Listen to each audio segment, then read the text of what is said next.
Next man up, 102.5 The Game. Jake Lyman, Connor Nute, Parker Kelly with you. Happy Friday, Nashville. We are broadcasting live from the Busy Bee Plumbing, Heating, and Air Conditioning Game Nashville Studios, home of the $99 yearly Beehive membership, where the buzz is always about great service.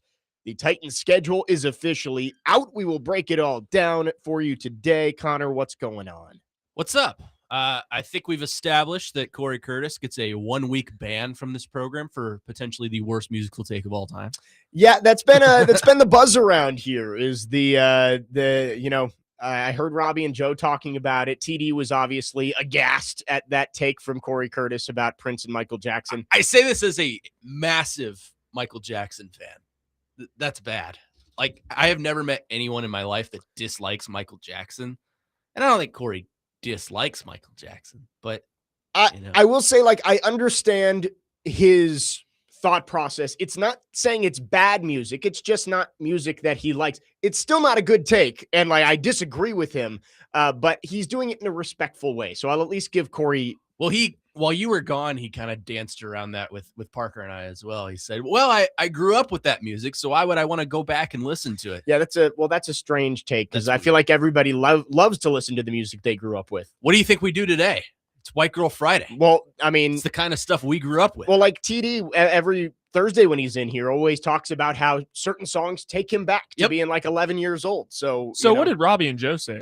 That Robbie and Joe were in agreement that it's a horrible take from Corey. Although Robbie has a also controversial music take, and this one I actually agree with. The Beatles suck. And I'm going to get torched for that one. But oh, man, I'm not a Beatles guy. See, again, you can't say the Beatles suck. The Beatles are they don't suck. We would not have a lot of the music we have today. You can say that you don't like the Beatles, but you can't say they suck. It's the same as Corey. He's not saying that Prince and Michael Jackson suck. He's saying he doesn't enjoy their music. Then I retract that statement. I can at least give you that you can have that opinion, but you can't say the Beatles suck. Like, all right, it's the wrong opinion. Right. It's just like when somebody is that successful, and like Paul McCartney and John Lennon are obviously like some of the most talented musicians of all time. They are not for me. I'll say that. There you go. Probably a bad take, but they are not for me. 4312 and Dustin from Hopkinsville are both backing up Corey. No, it's because they're factoring the people they are. You separate the music from the person. Right, I agree with that. Well, Dustin just says Prince is awful, which again, like, I don't think False. You can have that take. Good gosh. You can say you don't enjoy it. It's not your favorite music, but like, I've got us off on the wrong foot. I'm sorry, everyone. It's okay. You're getting close to being banned. Well, I haven't seen Jake in like 2 weeks. I haven't seen him since his wedding. Yeah. So yeah. Craig says the Beatles are the most overrated band in history.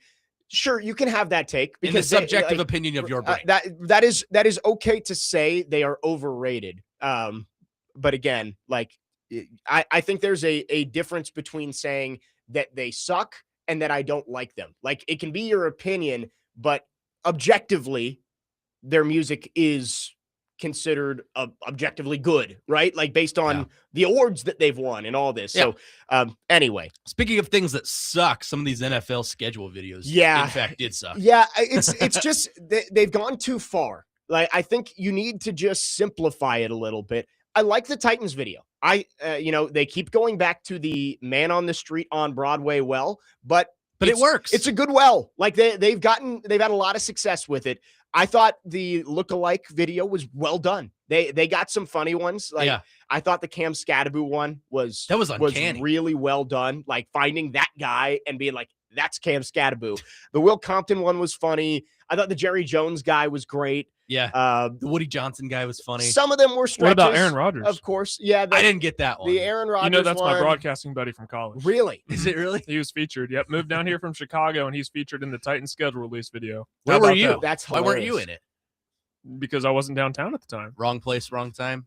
I don't know where I was. Who would you have been? I don't know. You could have been like Trevor Lawrence. I could have been Trevor Lawrence with short hair.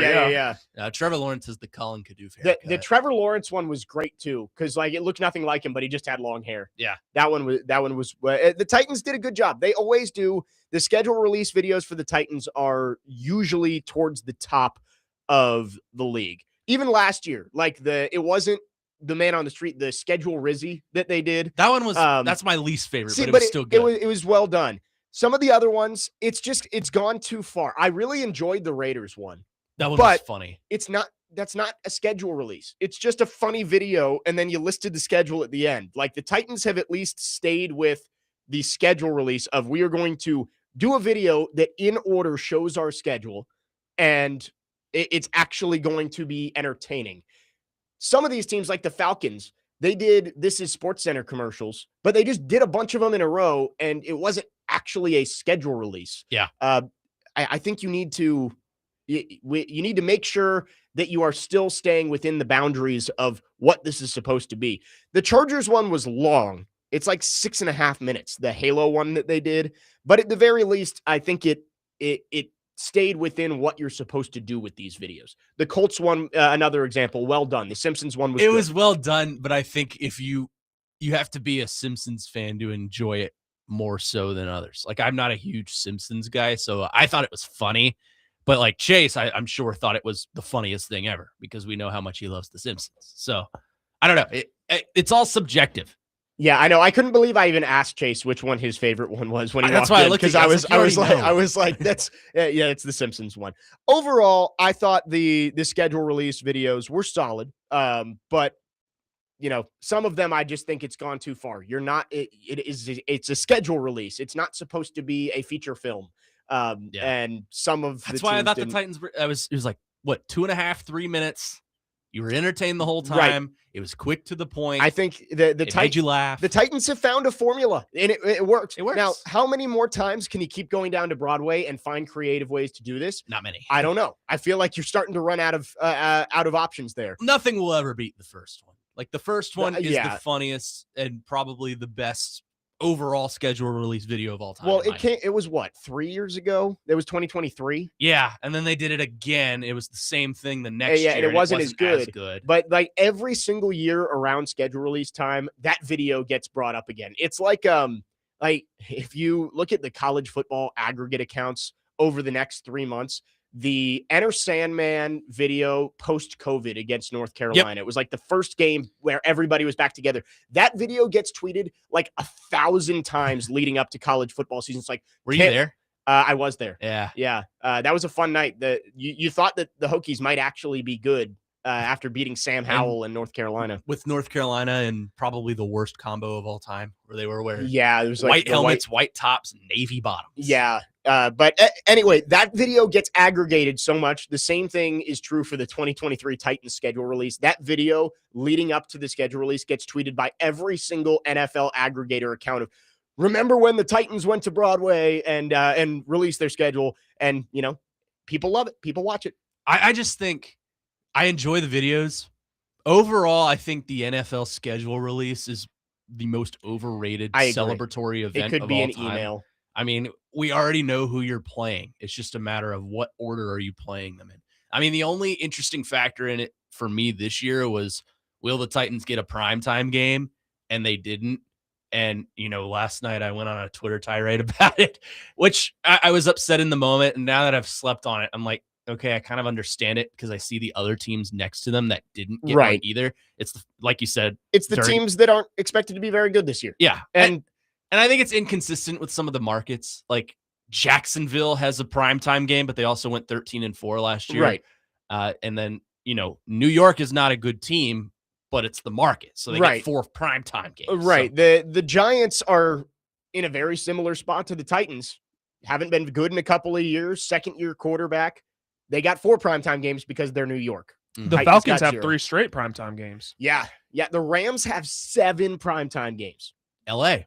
Right. Well, Atlanta. And the Rams are expected to be one of the best teams in the league. 7 primetime. I'm going to read this text from 1880, and we might have Chase McCabe come in here and block this number.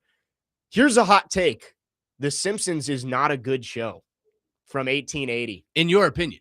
That show's been going on for almost 30 years. And I think that's the thing is like you can say you don't like it, but it wouldn't be this successful if there weren't redeeming qualities to it. Same thing could be said about the Beatles music, even if you don't like it. Like, I mean, I'm not a huge Simpsons fan. Like, I think it's a little dry for me, but That's just my opinion. I just didn't grow up on The Simpsons. Right. And it's one of those that if it's on TV and I'm watching it, I enjoy it. But that's why I gravitate Simpsons towards and Family Guy. The Simpsons and Family Guy are the same to me. It's like I've never actually watched it all. I dove into it, but I'll watch it when it's on. Yeah, exactly. So that's the kind of show it is. Anyway, into the schedule, we're going to talk primetime games coming up in the next segment. There was one thing that kind of flew under the radar, but it was the only real surprise I had from the schedule release. The Titans are not playing the Panthers in the preseason, which Robert Saleh came out and said that they had a joint practice scheduled with the Panthers. I would love to know what happened there because they're not on the schedule. It's the 49ers, the Seahawks, and the Bears. So that was the one thing Robert Saleh said. I think it was at owners' meetings. It was like, I'd like to do 3 joint practices, just one day each with each team. And he wanted to do the Panthers, and they're not on the schedule. We have a comment from a coworker on The Simpsons. Check your text messages. Oh, man, I thought it was going to be Chase. Adam Vingan chiming in and said that, he did not agree with that texter that The Simpsons is not. Are we just dropping hot takes all day? Is that what we're doing? I think that's what it is all week, right? Like this is just, it's hot takes about pop culture week. We used to have a name for that, but it's not around anymore. 615-737-1025 is the phone number. Let's go to the phone lines. Dustin in Hopkinsville is called in. Dustin, thanks for calling. What you got? Purple rain. When I hear it, my ears feel pain. Oh, my goodness. That song never takes off, man. It's like a backcountry road you're lost in. You don't have a road map. GPS isn't working. It never takes off. It is for middle-aged women. I can't say that word on the radio. I appreciate you not. It's kind of like milk with an F. Oh. But anyways, yeah, it's for middle-aged moms, and that would explain why Rex Road is so tantalized with Prince. That is terrible music. Michael Jackson, though, that's great stuff. There's some that are better than others, but I think we can all agree that Elvis is king. Yeah, Prince is awful. Yeah, y'all can take that, eat it, do whatever you want with it. See ya. Thanks for the call, Thanks, Dustin. My ears are bleeding. Man, I mean, he came This is worse than when I sang WKU's fight song live on air. Yeah. That was a while ago. I don't think either of you That were was here for that. that was like remember years that. ago. Yeah, this was before both of you. Deep cut. I do Deep remember cut. it, but yes, I was not in the room for that. 615-737-1025 is the phone number if you want to chime in. Our phone and text line, driven by WilsonCountyHyundai.com. You can also chat on our YouTube page. Subscribe to our YouTube channel at 1025 The Game for live shows and exclusive content. We are off and running on this Friday morning. We'll dive deeper into the Titans schedule. Primetime games. None of them for the second straight year. We'll look at the toughest stretches. And at some point this hour, we will just do a very quick 1 through 17, see where we end up on a Titans record prediction. Okay. 615-737-1025. Jake Lyman, Connor Nute, Parker Kelly, next man up, 1025 The Game.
I will say, Prince sounds better than Dustin did singing this.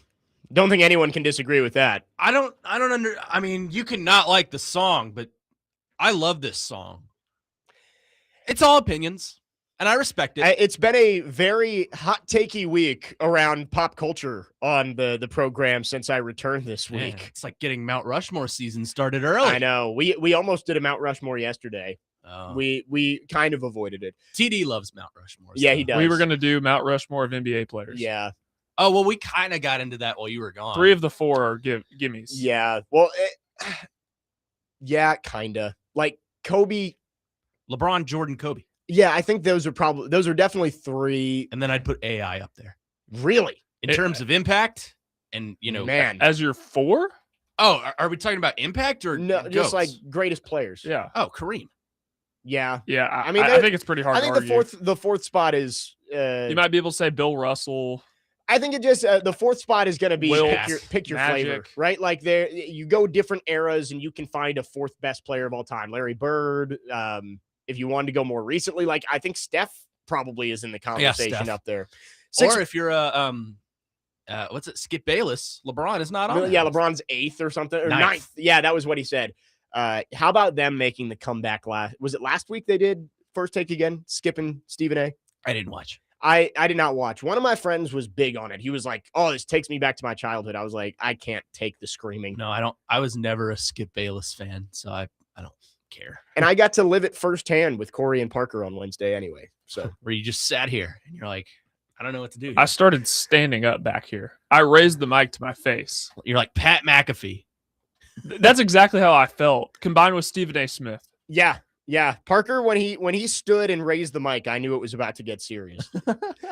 615-737-1025 is our phone number. We are diving into the Titans schedule, NFL schedule release last night. We now know when and where the Titans will be playing their 2026 games, starting with the Jets in week 1 and the final game in Nissan Stadium against the Steelers on January 3rd. They will wrap up the season on the road at Houston in week 18. No primetime games, and I saw it was Jeremy in Clarksville says, why are people surprised that the Titans don't have a primetime game? Small market team, not good the last few years, no marquee nationally known superstar quarterback, no national following, no surprise there. And I agree with you. I thought they were going to get one because it's rare that the NFL doesn't put a team in primetime in back-to-back years. I thought they would get a Monday or Thursday.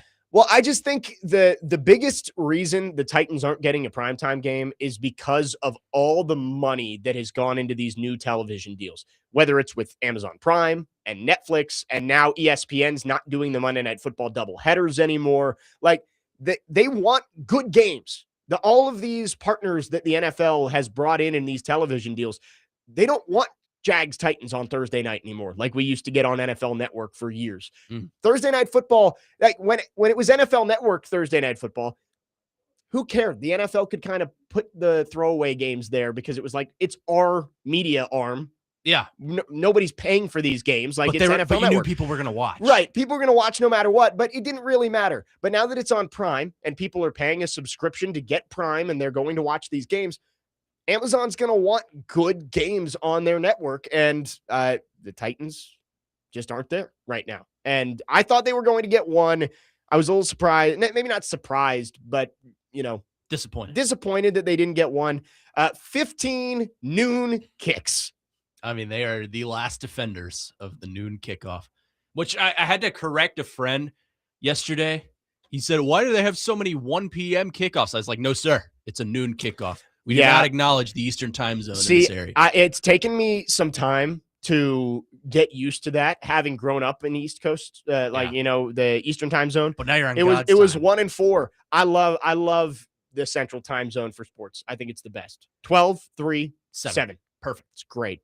15 noon kickoffs, including the first 10 games of the season, are all at noon. All the way up until November 29th is the first 3 o'clock game. They'll play the Jaguars at 3 on the road, and they'll play the Raiders at 3 on December 27th. Which is weird because that's a divisional game. The Jaguars at 3. But they did that against the Colts last year? One of the... It was either Colts or Texans. One of the divisional games was at 3 last year. I can't remember which one it was.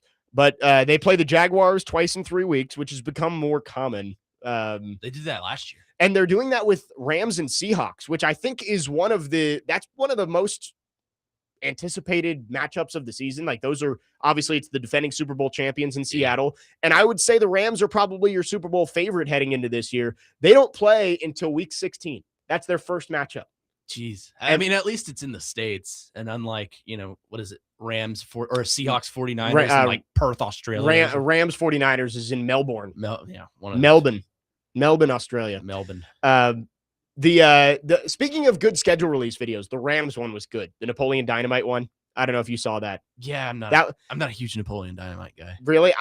That's my parents were very good. I would say I didn't listen to a whole lot of older music when I was growing up, but I saw all of the classic movies. That was the one thing that I was. I understood it and I appreciated it. That's just not a movie for me, but that's okay. I thought that one was well done. I didn't hear this conversation. What movie are we talking about? I was saying the Rams Napoleon Dynamite video they did yesterday was really well done. Yeah, I thought it was that and the Chargers killed. Chargers killed the Chargers was just long. Like it was 6 minutes. Could they have? But I watched cut it in half.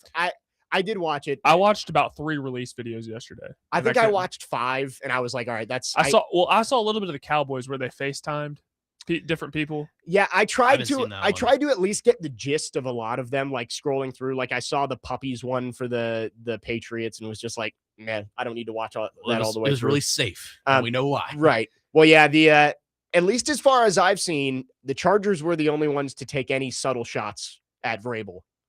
What the New York Post? Yeah, it was like the New York Post wants to send you a message. That was the only thing that I saw. The Bengals had a good shot at the Ravens.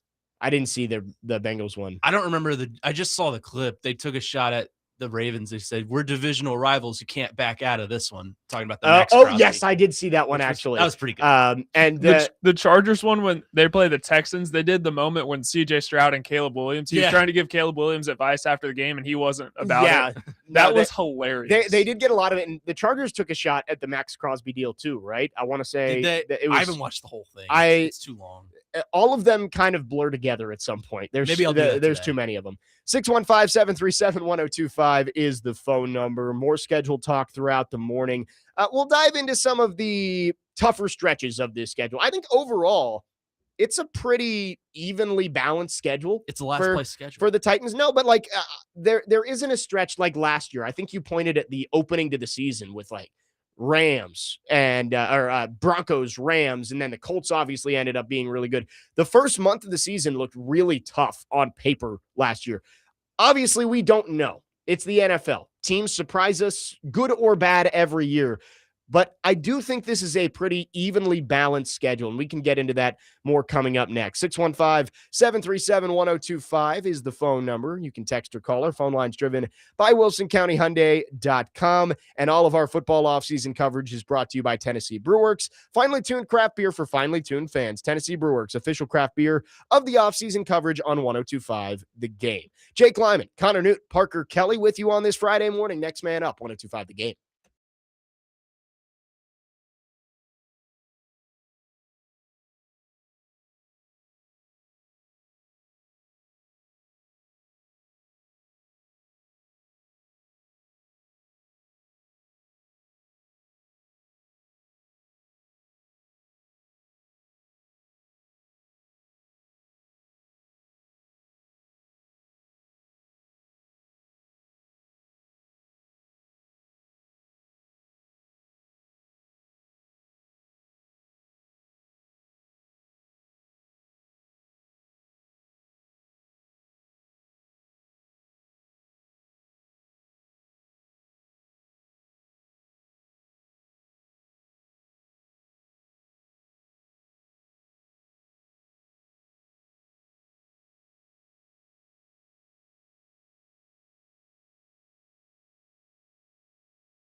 Today, Vanderbilt baseball takes on South Carolina at Hawkins Field. First pitch is at 6 p.m., and you can catch all of the action on 102.5. The game coverage is presented by Gary Force Acura. Big win for the Vandy boys last night, 9-1 over the Gamecocks to start the final series of the season.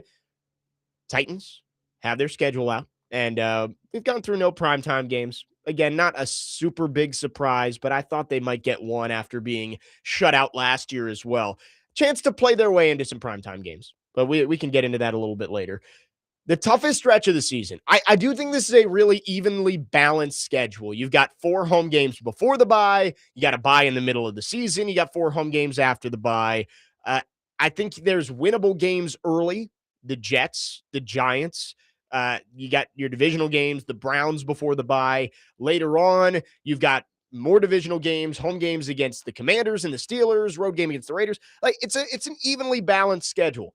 If I had to pick the toughest stretch of the year, I think it's the month like October, right before the bye, where you've got at the Ravens, Texans at home, at the Colts.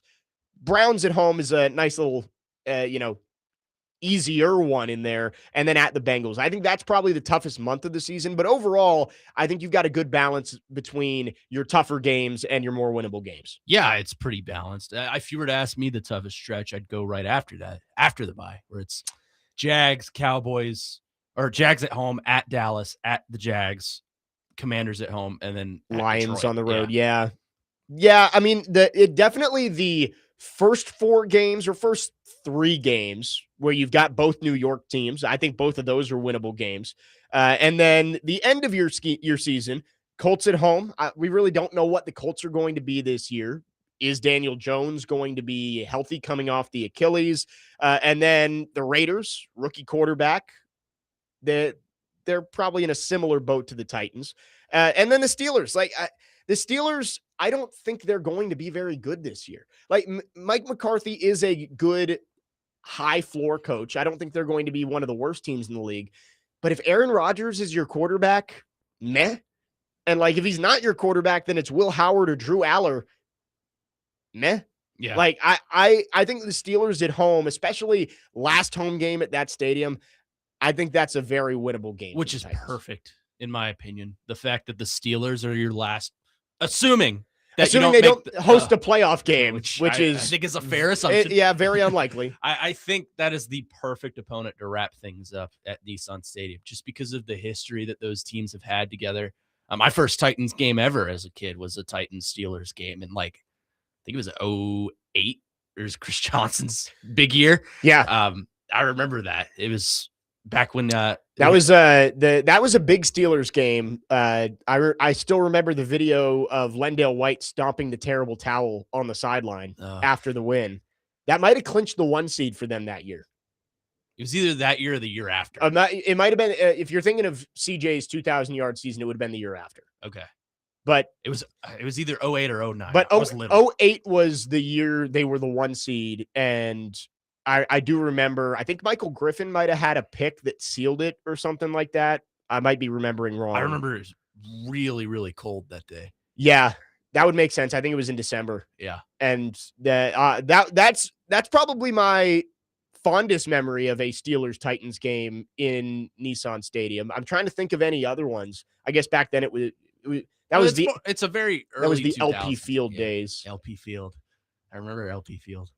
I don't remember Adelphia. I remember LP Field. Yeah, they had more history, the Steelers and Titans, earlier on because they were in the same division, right? The AFC Central at that point. So, and they were both good. They would always run into each other. Right. Well, and of course, the Steelers and Oilers have plenty of history going back further. Of the Oilers just couldn't get over the hump to get to the Super Bowl because they kept running into the Steelers in the playoffs.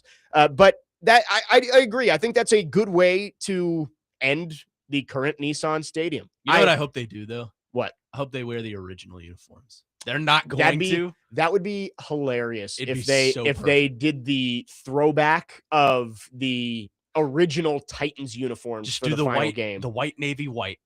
It looks so good. Oh yeah, white, navy, white. Yeah, I think that would be solid. We'll see.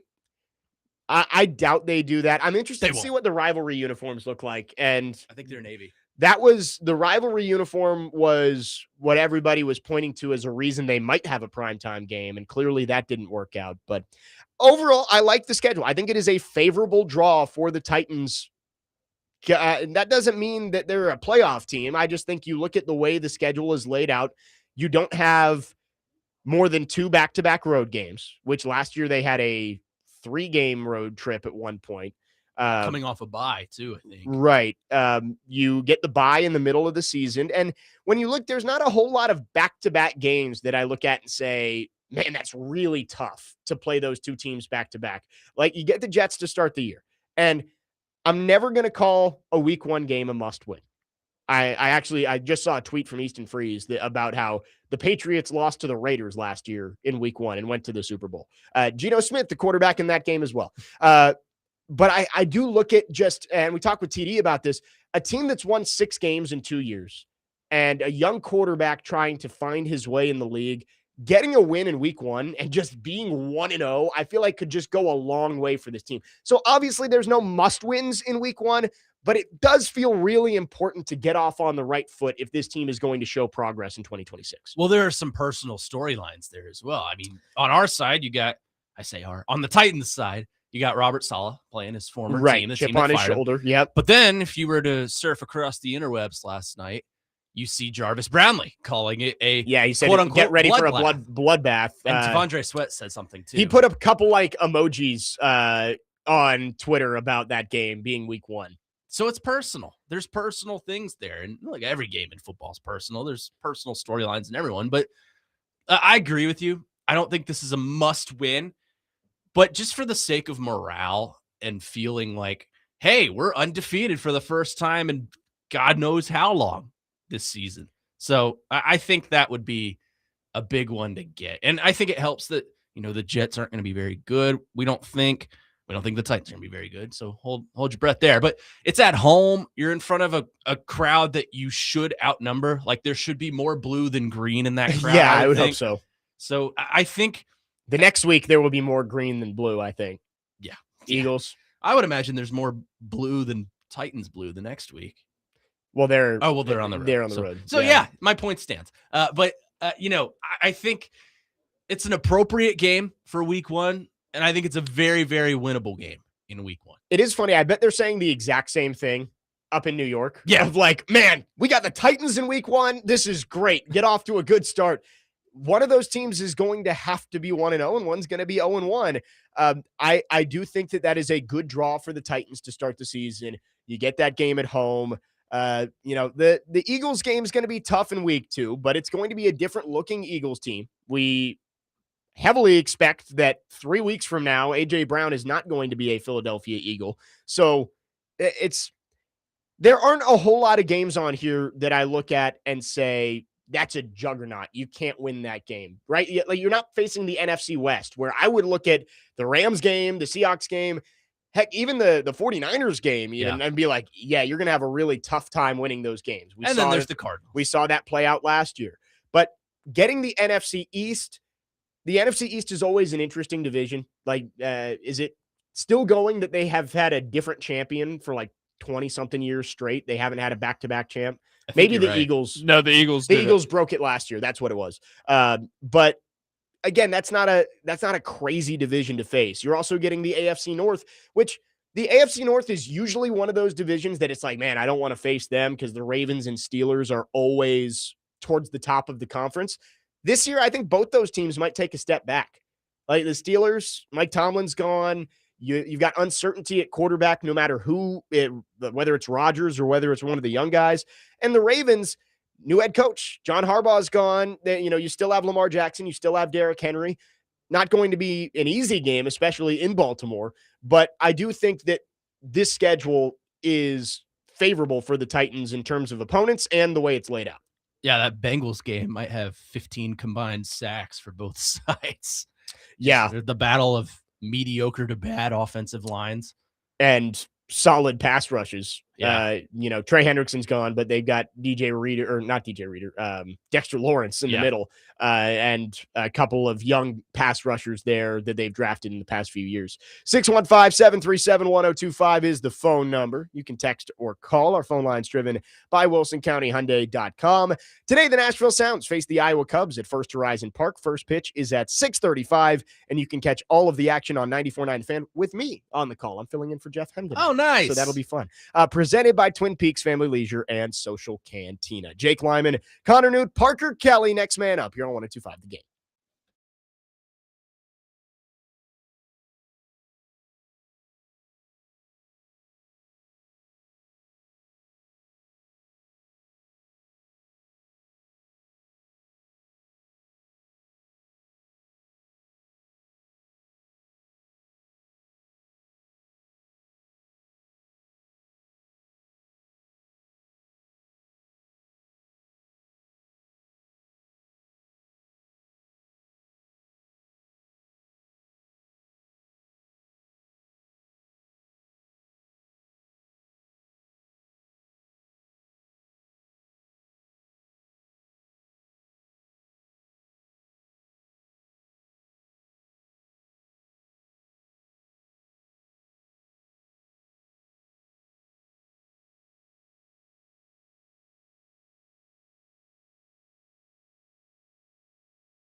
Zendaya. Yeah, this is like shake it up, Zendaya. Yeah. Jake Lyman, Connor Nute, Parker Kelly. Next man up 102.5 the game. Going through the Titans schedule.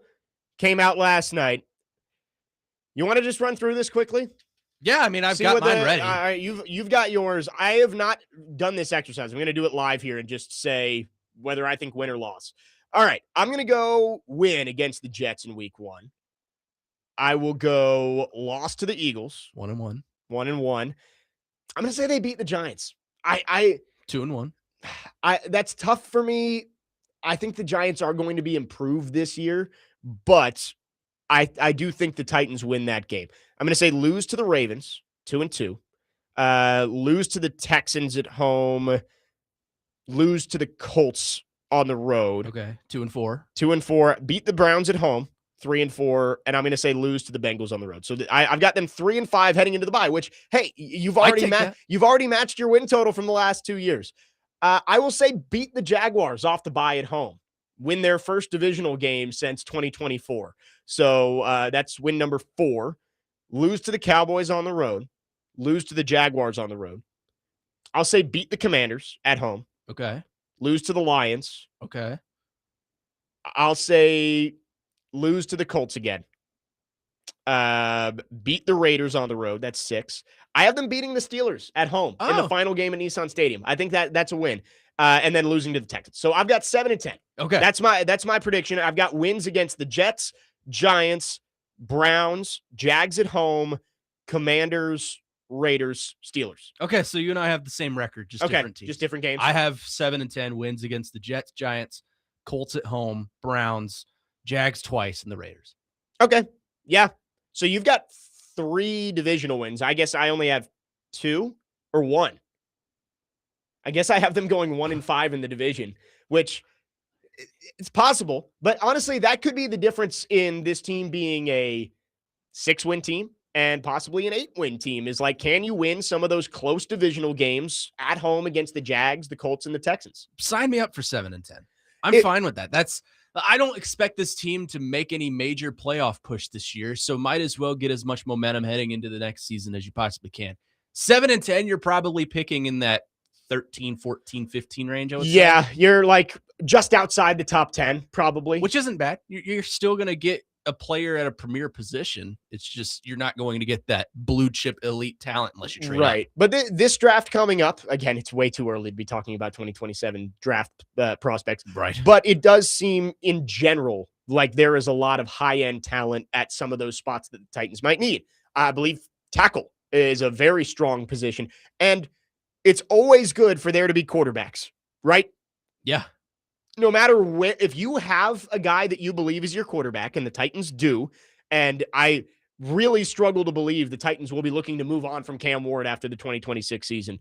I do think that no matter where you're picking, whether you're in the top 5 or picking later in the first round, it is always good for there to be a good crop of quarterbacks because it pushes everybody else down the board, or you can trade your pick for a haul to somebody who does need a quarterback. Yeah. And I mean, I can think of 3 or 4 right now that are being talked about at the top of the draft. We could say the same thing last year, and then right. That's why that's why I'm always skeptical. And that's why I'll say root for quarterbacks to do well this year and shoot up the draft board. I mean, you're rooting for Arch Manning. You're rooting for Dante Moore. Yep. You're rooting for Lenora Sellers. Yeah. DJ Lagway, maybe. Lagway's at Baylor. Now? Yeah. Yeah. I guess like Sam Levitt at LSU because he was being talked about. Hoover. Josh Hoover at Indiana. Would have said Brendan Sorsby, but I don't know if he'll be playing. No. Trinidad. Yeah, Trinidad Dante Chambliss. Moore. Yeah. How did I forget about Dante Moore? He was going to be number 2 this year. Rocco Becht. Rocco Becht, where is he at Penn State now? He's at Penn State. Yeah, he followed Matt How Campbell. can we forget about Ethan Grunkemeyer? Yeah, there you go, Grunk. Or what's his name at BYU, number 47. Oh, Bear Bachmeier. Bachmeier. Yeah. He's going to play linebacker at the next level. I love that they have Bear and Tiger in that family. Tiger Bachmeier, Stanford. I hate watching BYU just because Bear's number pisses me off every time I see him at quarterback. Number 47. He does not look like a quarterback. No, he does whatsoever. Not. Who was who was the Michigan quarterback who wore Devin Gardner. Devin Gardner. Yeah, that's who. Yeah, What he wore like 98 or something like that. He wore 16 prior, but then they gave him 98 for his last year. It was funny. Richie from White House on the text line says, assuming the Titans go with that 7-10 record, will Amy fire Mike Borgonzi? They've had a pattern that every year someone always gets fired. No. They'll extend him. I think as long as this team shows marked improvement this year, and that doesn't mean going to the playoffs, it just means that this team starts winning games. And more than that, the young players look like pieces, right? Yeah. Like Cam Ward looks like a franchise quarterback by the end of this year. J.C. Latham and your offensive line are starting to gel. Carnell Tate looks like a possible number one wide receiver. Your defense looks good under Robert Saleh. Like the win total is important. You have to win games, right? You can't have these moral victories and say, oh, well, they went 4-13, but, Cam Ward still showed flashes. No, you got to show marked improvement this year. But I also don't think that the win total isn't the most important thing. I think the feeling coming out of this season is the most important thing. Does this team feel like a playoff team in 2027 coming out of this year? That is the one thing that I am looking for most.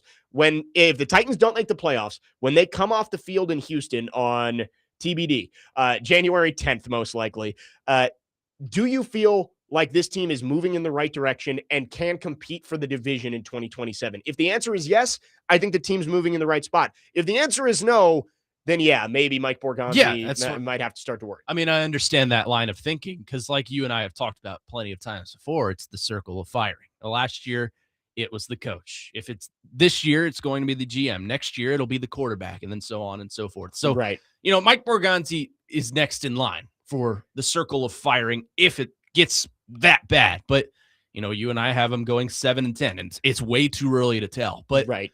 If you get 7 wins, which is more than you've had in the last 2 years, everybody's fine. No one's getting fired. Yeah. In fact, you might be, you would expect Brian Daboll to probably go somewhere at that point. Yeah, depending on what Cam Ward looks like. If the offense looks, if they get that total up from like 16 points a game to like 27, 28, he's gone. Well, if he gets 28 points per game, he's way gone. I would be hoping just to be in the 20s this year. Yeah. Would be a great improvement. I don't think anybody is on the hot seat heading into this season. Like there's nobody. You shouldn't be. In terms of the leadership group here, you mentioned the quarterback is in there too. GM, head coach, quarterback. I don't think any of them are on the hot seat where it's like, you better prove it to me right now or you're gone. Well, the guy that was on the hottest seat resigned. Yes. But I also don't think any of them can feel comfortable with where they are, right? Like none of them have any kind of safety. Yeah. If you're horrible this year, you could be gone. But I also don't think anybody is going in and needs to be seriously worried about their job. Like for the Giants, for example, like Joe Shane should be seriously worried about his job heading into this year, especially with John Harbaugh coming in and taking control of the roster. Like out of their trio of Shane, Harbaugh, Dart, Shane is on the hot seat. Now, if you had to, if I had to say, who's getting the blame if things go south? I think Borgonzi probably would be the guy, but I don't see that happening unless this team is a total disaster again this year. Yeah, I mean, it could be much worse. Joe Shane, you mentioned. I'd like to think Chris Ballard is on the hot seat, but he's been on the hot seat for like 8 years and still hasn't been fired. So yeah, we'll see. If they're bad this year, he's got to be gone, especially with no first round pick. Right. Oh, yeah, that's like you because you traded 2 first-round picks for Sauce Gardner to go for it and missed the playoffs after starting like 8-2. If you're bad this year, Chris Ballard's going to be gone for mortgaging the future for a cornerback. 615-737-1025 is the phone number. Matthew in Nashville says Zach Taylor needs to be worried. Yep. Yeah. He's getting close to the point where I believe his contract is almost up. It might be up at the end of this year. The Bengals ownership doesn't like to pay people not to work, unlike the Titans ownership, which prefers to pay people not to work, clearly. But the Bengals don't like firing coaches because they have to pay them and pay another coach. Zach Taylor, I think, is getting to the point where he's going to be gone relatively soon if things don't turn around quickly. 615-737-1025. Hour number 2 is coming up next. We'll look around the NFL. who's got the best chance to go worst to first in 2026? Looking at schedules now that we have them and looking at these teams that could end up making the leap this season. We'll also get into some college football in the second hour of the show as the 2014 playoff expansion has been running rampant this week with meetings in the ACC and the Big 12. Jake Lyman, Connor Nute, Parker Kelly, next man up with you on this Friday morning on 102.5 The Game.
Second hour, next man up, 102.5 The Game. Jake Lyman, Connor Nute, Parker Kelly with you on your Friday morning, broadcasting from the Busy Bee Plumbing, Heating, and Air Conditioning Game Nashville studios, home of the $99 yearly Beehive membership, where the buzz is always about great service. The NFL schedule release last night. Titans now know when and where.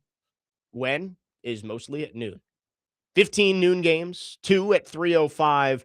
And we'll open the season with the Jets at home on September the 13th. Parker, we did not get your official predictions, but you told us during the break you're with us 7-10. 7-10 is kind of what I've been on for a while. I don't really see that changing. So I have them winning the Jets game, splitting with the Texans, Jags, and Colts. So 3 divisional wins. I have them beating the Browns at home, the Raiders on the road, and the Steelers to close out this era at the old Nissan Stadium. Yeah, I just like that being a win. I don't know why. It was like the Derrick Henry final game with Tannehill too, when they won against the Jaguars, even though it wasn't ideal for them to win. It has the same feeling. Yeah. I think they're going to win that game. TD put out an article on ESPN.com just looking through the schedule, and it does have the Titans over-under win total is at 6.5 from Vegas, which I think that's about right. I would guess 6 or 7 wins.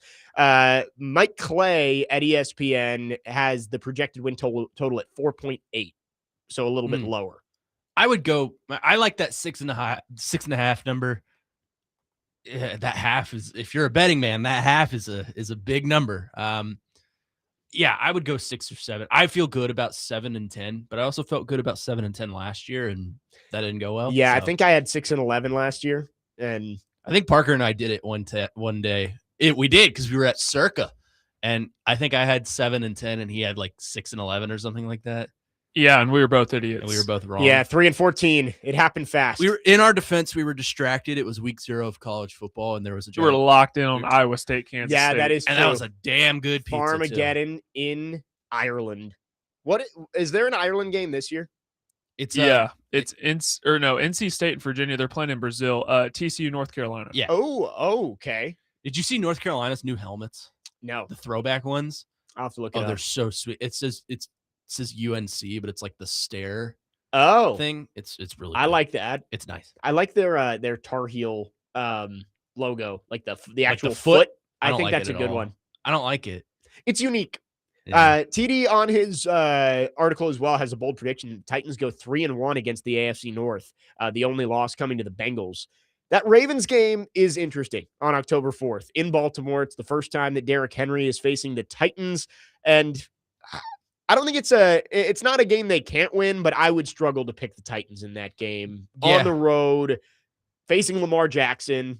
But I would switch out the Bengals for the Ravens. And maybe that's safer to say that, but I feel better about the Titans' chances to beat the Bengals than I do the Ravens. But also, if Burrow is firing on all cylinders, that also could be a long day too. That's why I have them losing both of those games. 615-737-1025 is the phone number. Let's go back to our phone lines, driven by WilsonCountyHyundai.com. Dr. Locke is called in. Good morning, Dr. Locke. What you got for us? What's up, fellas? It sounds like I got 3 fish right here. I'm gonna take a bet with all y'all. I'm gonna take the under on 7 wins. Whatever bottle of booze all of y'all want, you guys can text me at your leisure.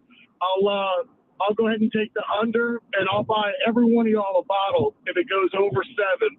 And you just buy me a nice bottle. We'll call it Woodford, but I'll take I got that. it at 5 wins, guys. I got it at 5 wins. It's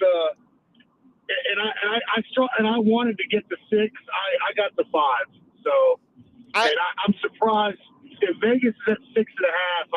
That's an easy bet. Here's a Dr. Locke lead pipe lock. Take the under on that. See, I think 5 is much more likely than 9, and I think 6 is much more likely than 8. But I don't know. I think there might be 7 wins on that schedule, but we'll have to see. Hey, but my question is, who do we got going to the Super Bowl? Who's the schedule's out? Man. Way too early Super Bowl. Let's see. Out of the NFC, I'm gonna go with the Rams. I really like LA. If it's Stafford's last run, I think they've surrounded him with talent. I'm gonna go LA against. That's the second pick. Oh man, This is tough out of the AFC. It's pretty wide open this year. It is tough in the AFC. I'm struggling in the AFC. I got Philly in the NFC.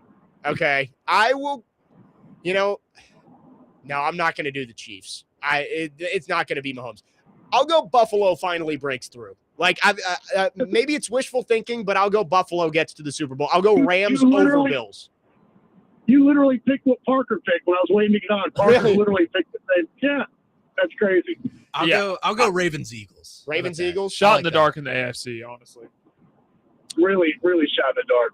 All right, fellas, enjoy. Have a great day. Thanks for the call, Dr. Locke. Thanks, Yeah, Dr. Locke. the AFC is strange. Here's a dark horse for you out of the AFC. Chargers.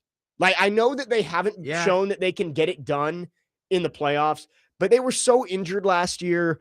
I do wonder if with Jim Harbaugh that they break through at some point. Because Herbert's good enough.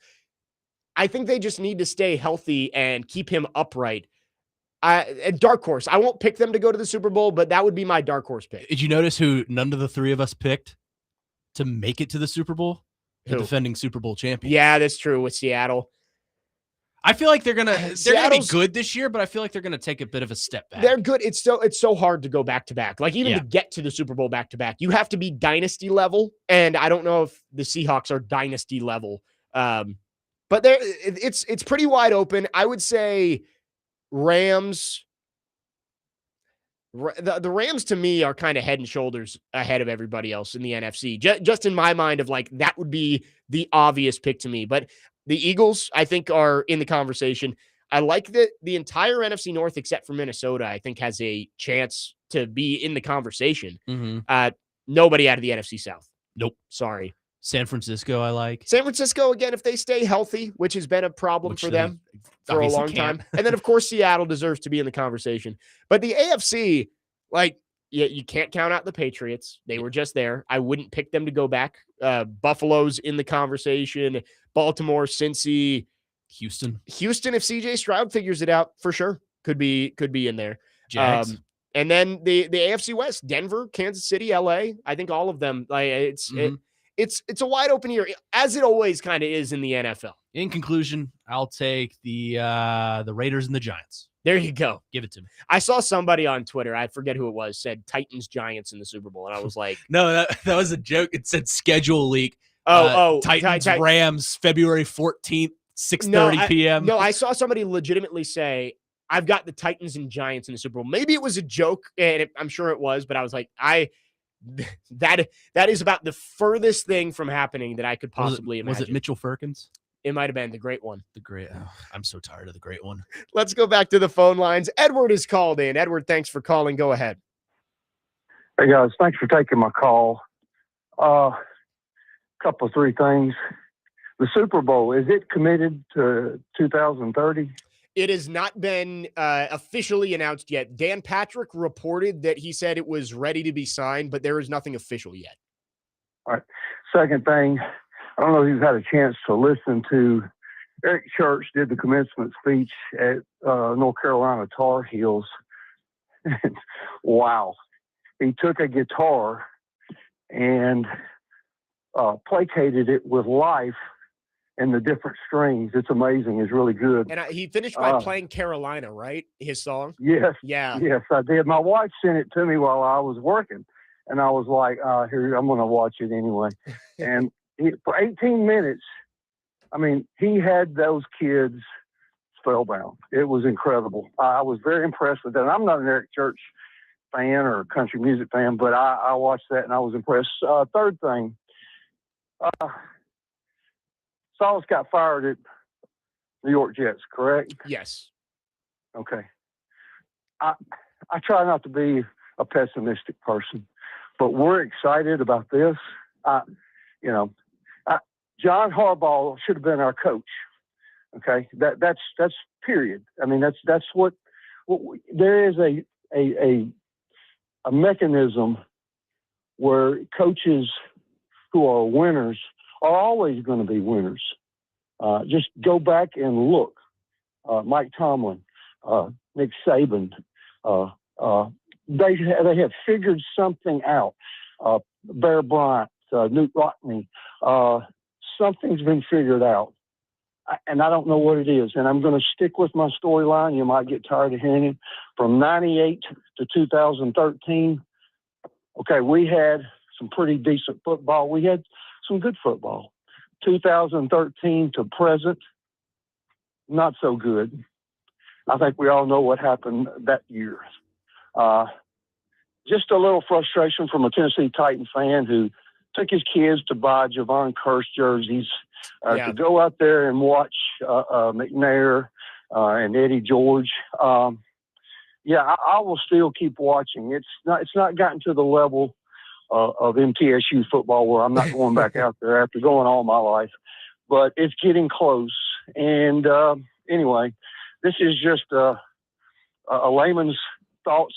You guys study it, analyze it, and go up and down with it. I'm just a fair-weathered fan that will listen and watch and just have my assessment. Thanks, guys. Yeah, thanks for the call, Edward. I think, I mean, if John Harbaugh wanted to be the Titans coach, he'd be the Titans coach. Like that's the main thing. We talked about that like, when that happened. He would be the Titans coach. He wanted to be in New York. That was the main thing, is that he wanted to be the coach of the New York Football Giants. Like, it's simple as that. And with Saleh, Saleh definitely has a lot to prove, right? Like, I don't think anybody can look at his stint where he was 20-36 with the Jets and say, surefire, he's coming in here and turning this around.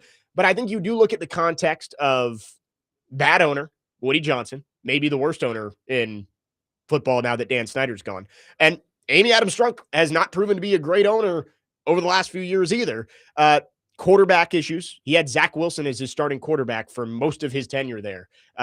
He got one series in 2023 with Aaron Rodgers, and then 5 games in, he was fired in his second season with Aaron Rodgers. So I think there's a lot that you can look at with Robert Saleh, and if you give context to why things went wrong, he deserves a second chance, but that doesn't mean he doesn't have a whole lot to prove. He's not coming in here as the savior of this franchise. He's got to go out and prove that it was more of a Jets issue than a Robert Saleh issue his first time around. Yeah, and you know where he can do that? Week 1. Yeah. I beat the team that fired you. I mean, you can't put too much into a week 1 game. Like, they all count the same, but you just look at that one. It is a winnable game in week 1 against your former team. That's one where Robert Saleh can really be a tone setter heading into his first season with the Titans. We will know a lot. We're not going to know everything, obviously. Like you said, you're not going to know everything about a team based off a week 1 game. But as far as the style of play and the tempo that team will like to play, I think we'll learn a little bit about that in that week 1 game, especially on the defensive side of the ball. Yeah. Are they truly fast and violent like Robert Saleh says they want to be? We'll find out. Yep. I think we'll find out a lot about Brian Dable and what he can do with the offense as well. 615-737-1025 is the phone number. You can text or call. Our phone line's driven by WilsonCountyHyundai.com. Boxing fans, 1025 The Game and Team Boxing League have your chance to win tickets to see the Nashville Smash take on the Boston Butchers at Municipal Auditorium on Saturday, May 23rd. 16 rounds, 16 fighters, each going at it for 1 round of nonstop action. Text the keyword FIGHT, F-I-G-H-T, to the game text line at 615-737-1025 to enter for your chance to win. Jake Lyman, Connor Nute, Parker Kelly, next man up, 1025 The Game.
The 615 Open Golf Tournament might be sold out, but you can bid on all kinds of awesome experiences. To directly support Folds of Honor at 615open.com/auction. Have an unforgettable time while supporting a great cause. 615open.com/auction. Jake Lyman, Connor Nute, Parker Kelly alongside you on your Friday morning.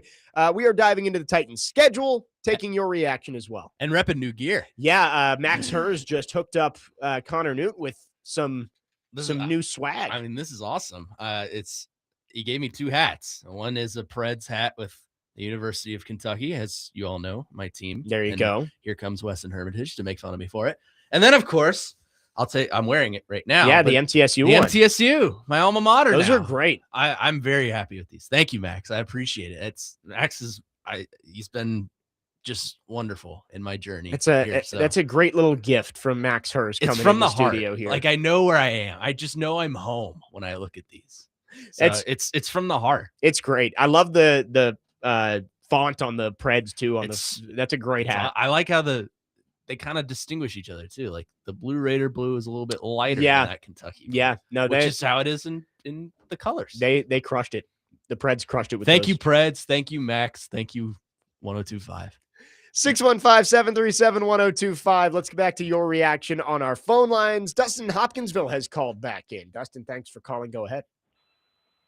I'm not going to sing this time. I was told I'd be banned if I sing again. Hey, Connor, you think now if they added 24 teams, we might squeeze in? It depends. I mean, yes. Will Stein's going to get us in at 8-4. What about the Cats? You think somebody worse than Oakland's going to put us out in the first round now? Oh, yeah. Or the basketball team, man. Yeah. St. Peter's may come back around. You never know. Yeah. But no, to the last caller, he was talking about Saleh. I mean, he was at the Jets. Like I said, he had Wilson. It's 2 terrible organizations, and they went and got Geno Smith, who they had there before. That just doesn't sit well with me that they're not learning from mistakes. Like, I don't know, they got rid of him and they got him back. So was he the issue? Like, what's going on there? Robert Saleh compared to Brian Callahan, what we had is a solid move. Borgonzi picked him. It's just, he was in a terrible organization. I believe, no doubt, he said fast and violent defense. We got rid of a great defensive coach in my mind, because look at who all we traded off. And I think the defense is going to be one of the things. Our Titans defense this next season is going to be one of the things that ESPN and all these sports analysts are going to be talking about. I think the biggest question mark is going to be the offense, and it's all wrapped around Cam Ward. And Borgonzi picked him, and Borgonzi's career at GM sits in his hands. Yep. The verdict's still out. You know, if Cam Ward's going to be that guy, I have my doubts, and I'm kind of excited about him. He has the composure. He doesn't get too excited. His accuracy is my number one thing with Cam Ward. Can Dable get him to be a very accurate quarterback? And if he does, I promise you, with the weapons he has now, we're going to be a respectable offense as well, and we're going to score above 21 points a game easily. That's the hope. I think Robert Saleh and Dable are going to be a great combination. The best case scenario for the Titans is if Dable is very sought after this, and we cannot control the outcome, and he is gone without a doubt. It's just not. It's a matter of when. That's the best outcome for the Titans. 100%. I mean, yeah, it would suck to have to bring in a new coordinator after 1 year of Dable, but that means that you're having success. So you will live with it. And I think Dustin made a good point there of just like, yeah, we don't know whether Saleh is going to be a good head coach. We don't really know if Mike Borgonzi is a good general manager, but by listening to them and seeing the decisions they make, it's clear. I love the way Robbie Stanley puts it. There are adults in the room again. Yep. And that is a great start where it feels like you have people who are qualified for their positions and know what they're doing. Does that lead to wins? We don't know. But at the very least, it feels like you have people at the helm who are in control and know what they're doing. Well, it's the push and pull of a coaching hire. You go from the hard ass defensive guy to the nice guy, the offensive guy. And, Right. he's a nice guy, and that's about all you have to say about him. And then you go back to the hard ass. Right. Now you got the hard ass. And, Robert Saleh seems like a really nice guy. I've never met him, so we'll see. Hopefully I get to talk to him this summer. But you are right.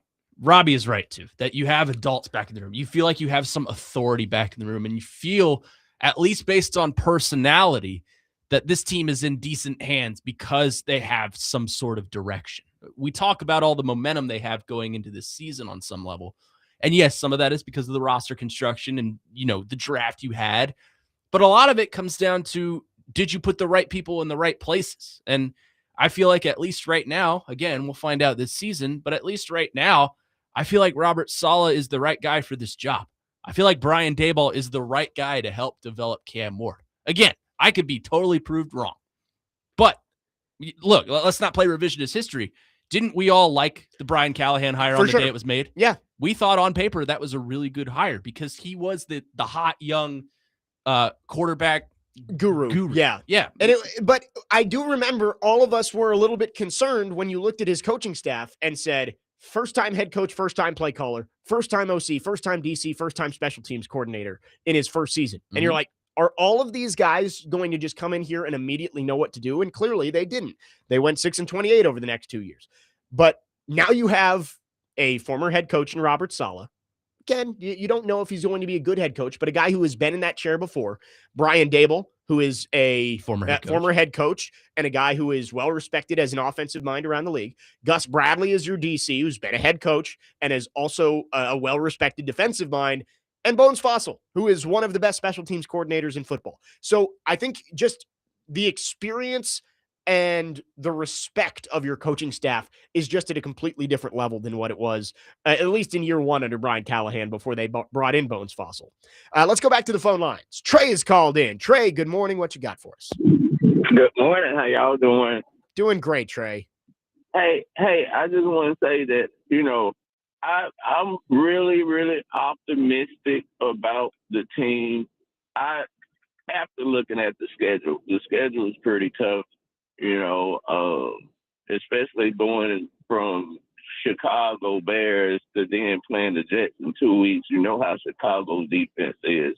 So hopefully we're not hurt going into getting the Jets, playing the Jets, and hopefully we can beat the Jets. But a lot of what I'm seeing in the schedule, a lot of our success, depends on Cam Ward moving the ball down the field. I see a lot of top 10 defenses on that schedule that we have. And a lot of what we're going to have to do is going to have to be systematic as far as moving the ball down the field. And it all is going to lie on Cam Ward. It's all lies on Cam Ward lap how we do this year. Because I look at that schedule and there's going to be some hard wins out there. Colts, Texans, Jaguars. Then you got the top of the you know what I'm saying, top of the tier teams on the top. So I hope Coach Saleh will do a great job, but it's going to be tough, buddy. It's going to be tough. And I love y'all. Y'all have a good day. Thank you. Thanks for the call, Trey. Yeah, that preseason game against the Bears where everyone sits down and doesn't play is going to be real tough. Yeah, the Bears game is the preseason finale, and there you go ahead and hang up on Trey.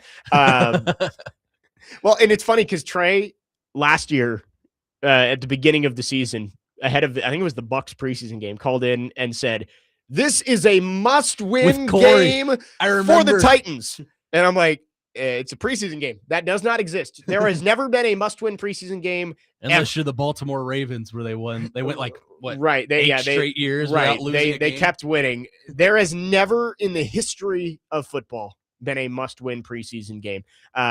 But besides the point, I agree with him that the Titan season does hang mostly on the shoulders of Cam Ward. Like, if Cam Ward takes a step forward, this could be a decent team in 2026. If Cam Ward isn't good and is inconsistent, this could be a bad team. And, it's going to rest on him. I will say defensively, the schedule is not as tough as Trey makes it out to be. By yards, the Titans only play 2 top 10 defenses from last year. Texans, So they play the Texans twice. The other one might surprise you a little bit. not the Ravens. No. Lions. No. They were 18th. Is it the Steelers?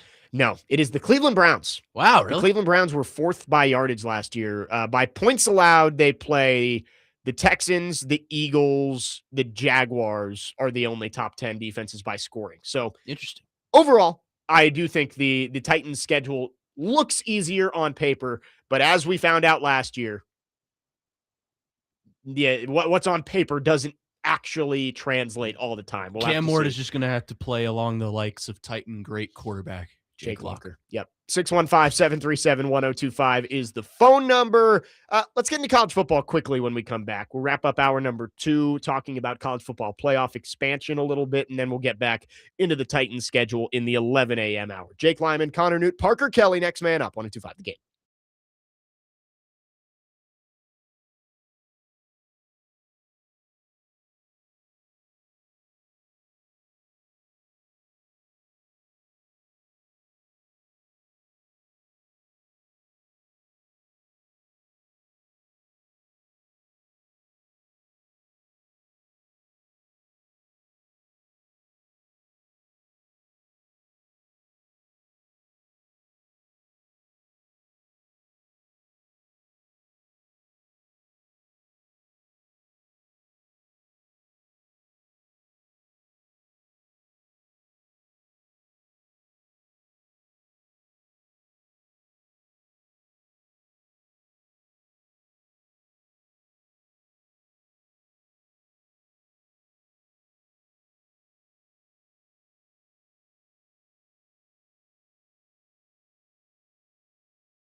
Yeah.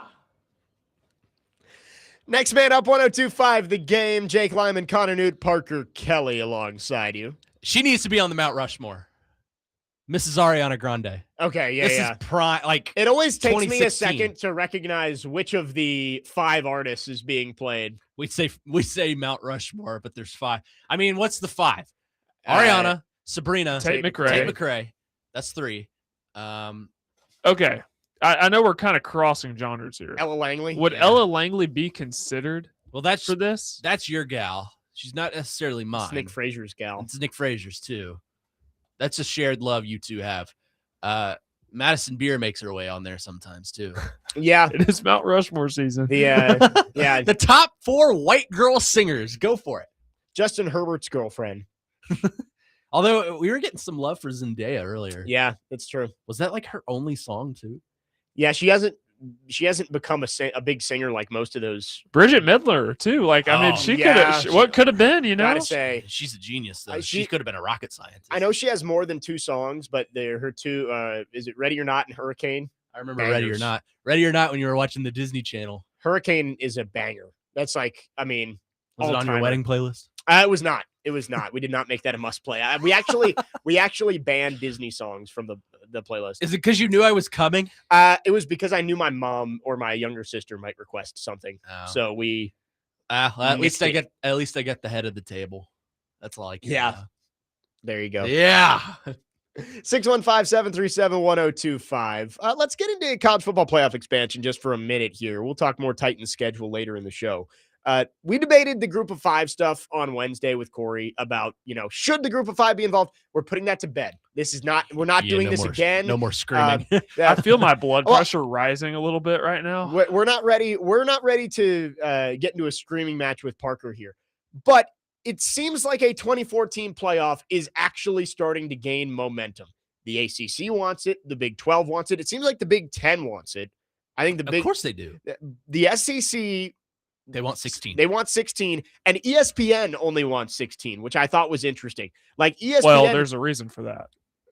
Enlighten us. Because they only own the rights up to 14 teams. So if there were 16 teams, there would be an extra game, which could be licensed off to another streaming service, which ESPN would probably buy, but they don't want to take that risk. Yeah, well, so they've licensed off some of the games to like Turner, because like some of those games in the early part of the playoff are on TNT or TBS, but it's ESPN broadcasting crews. So it's owned by ESPN, but they've licensed it out to Turner. I think ESPN realizes that there is such thing as too much and oversaturation of it. And I think 24, the one thing for me is don't go straight to 24. Yep. It might be inevitable that it gets there at some point, that it gets to 24 and maybe to 32 at some point.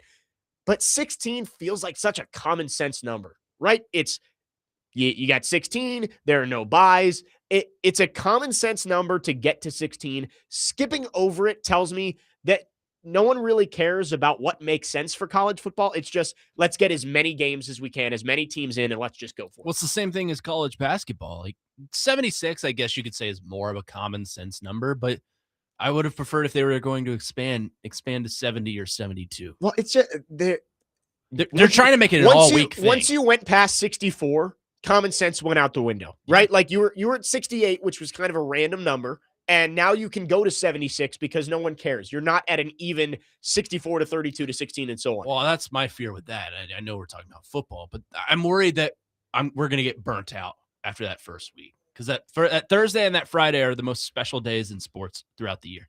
I think you could say the same for college football, in that first round, if you go to 24, it's going to be an all-week thing for like 2 weeks. Well, yeah, I'm just wondering. So in 24, there would be 8 teams that get buys. Yeah. Correct? Mm-hmm. And so it would be 8 opening round games. That's not a weekend thing. Right. You'd have to do. My skin is crawling back here. What? I just hate the idea of expansion. Well, I was going to say. We all feel the same way. I was going to say, well, that's the side effects of doing heroin, so maybe you should stop doing that. Man, wow. Accusations just thrown out there. Don't do drugs. There's your reel. Wow. There's your filler you're going to make later. 24.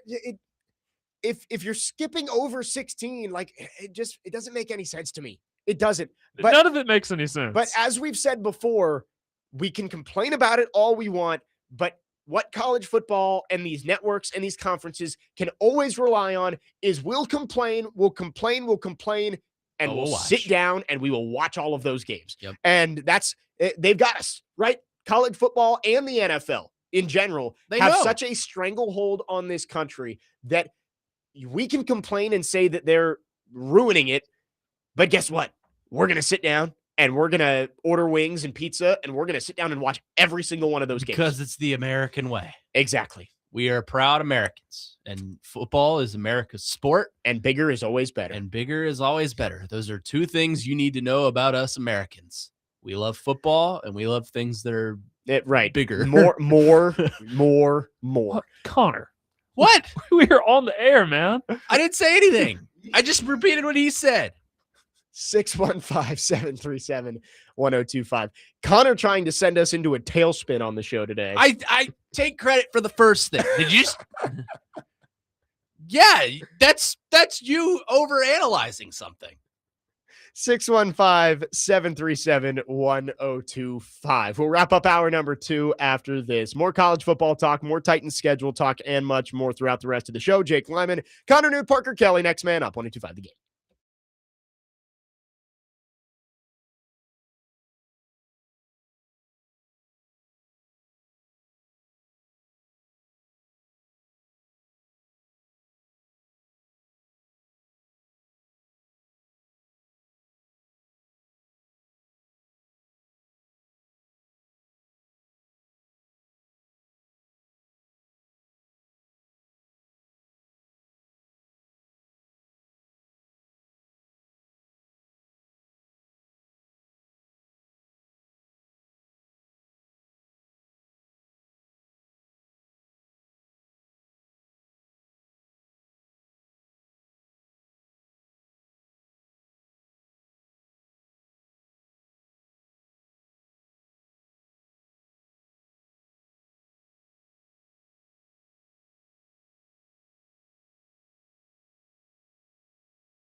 Support local artists.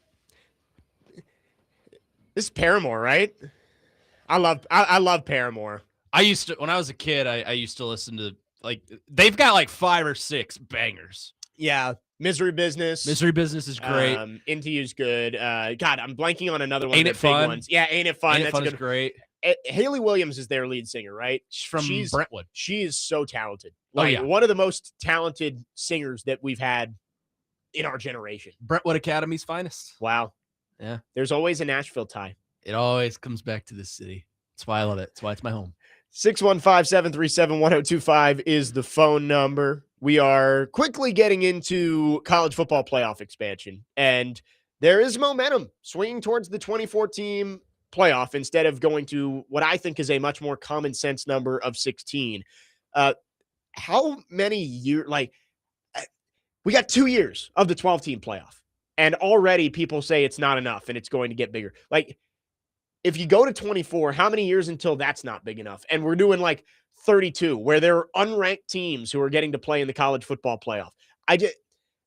I understand college football is different because the game is changing with NIL, the transfer portal, all of this, and they're trying to make change the game to a way that makes sense for the modern era of college football. But when you have something people like, I don't get why you have to change it so often. I do. The NFL, Money. Yeah, obviously, but the NFL, they change things up every 10 years, right? Like you add an extra playoff team to get to 14 a few years back. You add an extra game to the schedule, but it's rare that you see these wholesale changes to the NFL.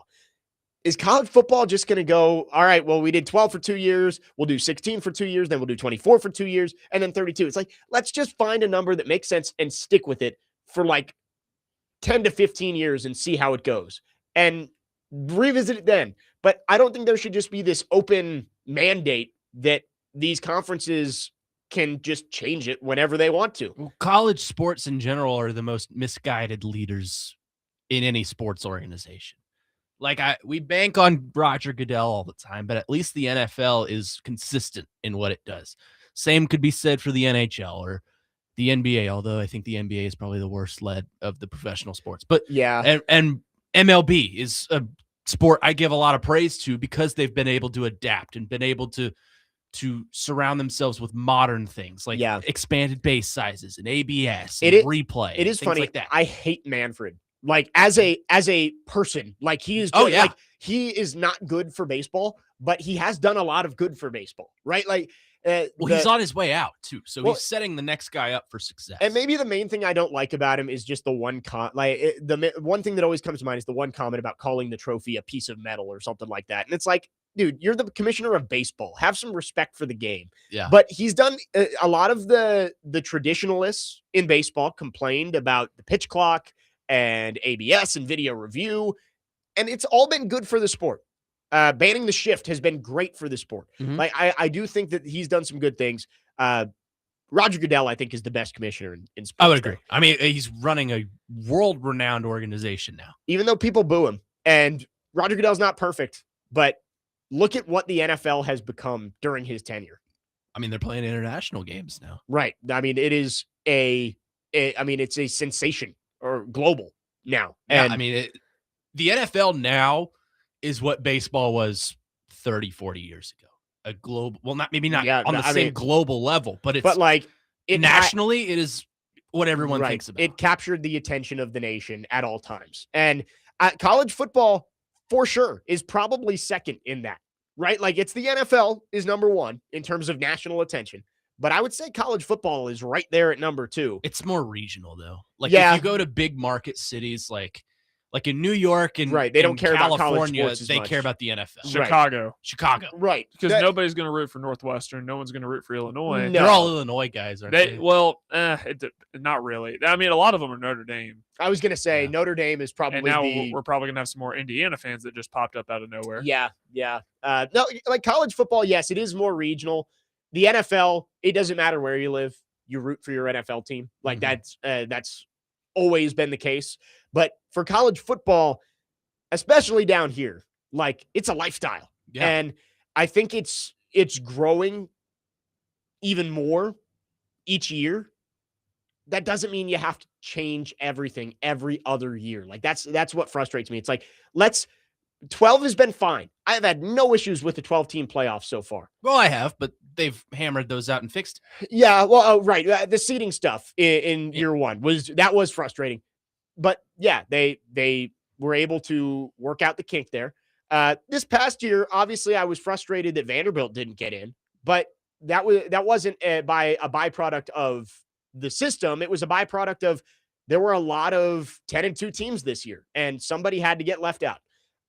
I wish they would give the 12-team playoff 5 years before we tinker with it and try and change it again. Just like give it a little bit of time, and if by 2030 you look at it and say, yeah, 16 probably works better or 24 probably works better, then fine. But it's been 2 years. Why do we have to expand already? Because money. I know. That's why. I know. Well, I wish there was more common sense in the room. I have a question. So, do you think, like, I was against expanding to 12, but now that it's here, I don't think it's detrimentally impacted the regular season. I do think it's impacted. But do you think 12 is the perfect number since NIL and transfer portal have kind of flattened the curve a little bit? Do you think that encapsulates kind of the perfect number of teams that can compete for a national championship? Well, yeah. I mean, do. you saw this year, like Miami got in as the last team in, and they made it to the national championship game. It shows you that there is more parity, and it's not like in the BCS era. Yeah, if you got left out of the national championship game, you might have been frustrated if you were the third or fourth best team. But like the 10th team, you did not feel like they were worthy of playing for that. I do think with the transfer portal and teams not being able to like hoard 5-stars on their bench for years, like Alabama and Ohio State and those teams, for years it was, all right, yeah, we've got our starting 5-stars as juniors. We've got a sophomore class of 5-stars behind them and a freshman class of 5-stars, and they're all going to wait their turn. No, nobody waits their turn anymore. If I don't play, I'm leaving. And that's evened out the competition level. Well, you don't have to, football. like it used to be when you hit the transfer. Well, it's not even a transfer portal. When you transferred, you didn't get to play the next year. You had to sit out. Right. Yeah. There were It prevented that. Now you have the transfer portal. You can basically go wherever you want as many times as you want with no consequence. And I think there need to be obviously rules and regulations on that. But as far as expansion, I don't understand why you don't feel you have a perfect number right now. Even if you expanded to like 14, I'd be okay with it. Well, because I think there are 14 teams in the nation that could be capable of competing for a national championship. And I don't know if 12 is the perfect number, but let's give it a chance. Right. Instead of just saying, nope, it's not enough. Keep going. Give it a chance. It's like marrying someone and then 6 months into the marriage, you're like, yeah, I want a divorce. Yeah. It's right. like you haven't let things play out, or even better, it's like dating someone and realizing, 2 dates in, right, you're like, I don't think she's the one. Right. It's been 2 fine dates, but I'm going to go find somebody else. It's like, all right, well, maybe and maybe college football as a whole is like, nah, 12 doesn't work. But I haven't seen anything to tell me that 12 There are no red flags. Right. 12 isn't an issue right now. Let's just stick with it for now, at least. 615-737-1025. That's the phone number. We'll take your thoughts on this. Titans schedule, much more. We got 1 more hour on this Friday. Jake Lyman, Connor Nute, Parker Kelly. Next man up, 1025 The Game.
Final hour on this Friday. Next man up, 102.5 The Game. Jake Lyman, Connor Nute, Parker Kelly broadcasting from the Busy Bee Plumbing, Heating, and Air Conditioning Game Nashville Studios, home of the $99 yearly Beehive membership, where the buzz is always about great service.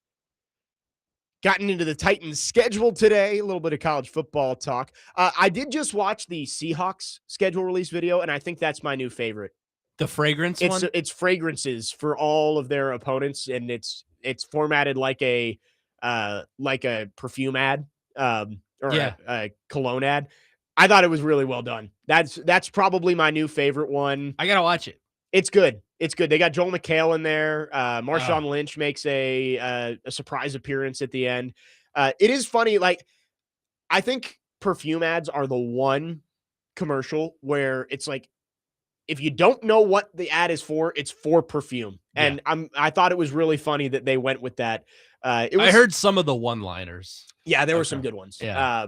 The one about the Bears one was good. Yeah, the Bears one. It's like at some point you have to decide whether you want to go to Indiana or not. Yeah. The Rams one was good. It was called conversion number 2 because of the like immaculate 2-point conversion that they had. God, what was the other one it was like right before the Rams that was pretty funny? Was it the Niners? The electric? The Niners. Yeah, everybody's doing the electric substation stuff with the Niners that apparently is causing injuries. Like, I don't know if there's been any proof of it, but that the 49ers obviously have been one of the most injury-plagued teams of the last half decade. And the electric substation got a lot of run and a lot of people's schedule release videos. Yeah, I mean, we were kind of shooting on the videos. There have been some good ones. The Titans is still my favorite just because that's the one I've seen. But yeah, I saw a clip from the Cardinals one, and I think that one might be the worst. It's an AI Zoom meeting among the mascots. It was horrible. So that one's terrible, and I think it was the Eagles was bad. I didn't watch the Eagles one, but I heard TD say he started watching it, and it was like a boardroom meeting or something, and he just left. Anyway, Titans one was pretty good. We've been going through the Titans schedule. All three of us have them going 7-10, which probably not good, or it could be really good because we're usually wrong. But could they? There's no primetime games on the schedule right now. Again, all 8 home games are at noon. So every game this year, except for the preseason games, which, again, as Trey warned us, we're worried about that Bears game getting everybody injured for the Jets in week 1. But every home game during the regular season is at noon. But you can play your way into primetime. There is the flex rules. Is there any game to you that stands out that maybe the Titans could get flexed into if they win? Like, let's say before the bye week, let's say they win 5 games. I wouldn't pick it. I think I picked them to win 3 before the bye week. But let's say they're 5-3. They beat the Jets, the Giants, the Texans, the Colts, and the Browns.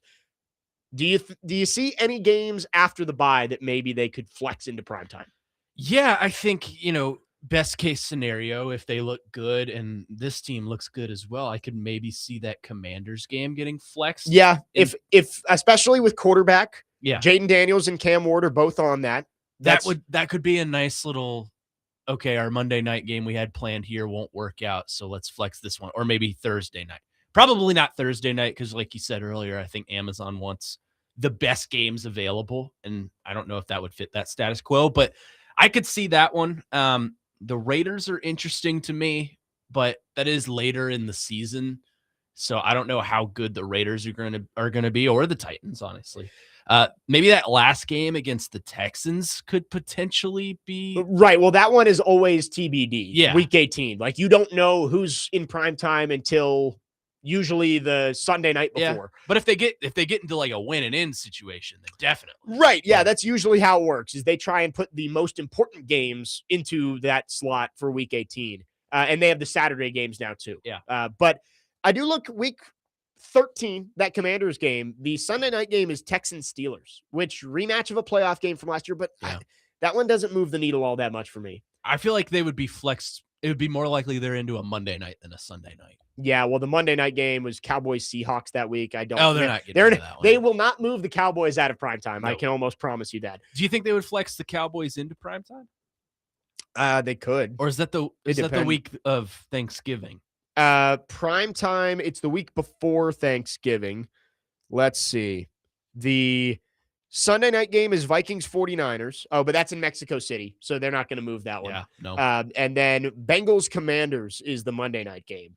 That could be moved. It's possible. But the Burrow Daniels storyline there. Yeah, two LSU guys. Right, the two LSU Heisman winners. Like, I think that probably will win it. Let's see week 14.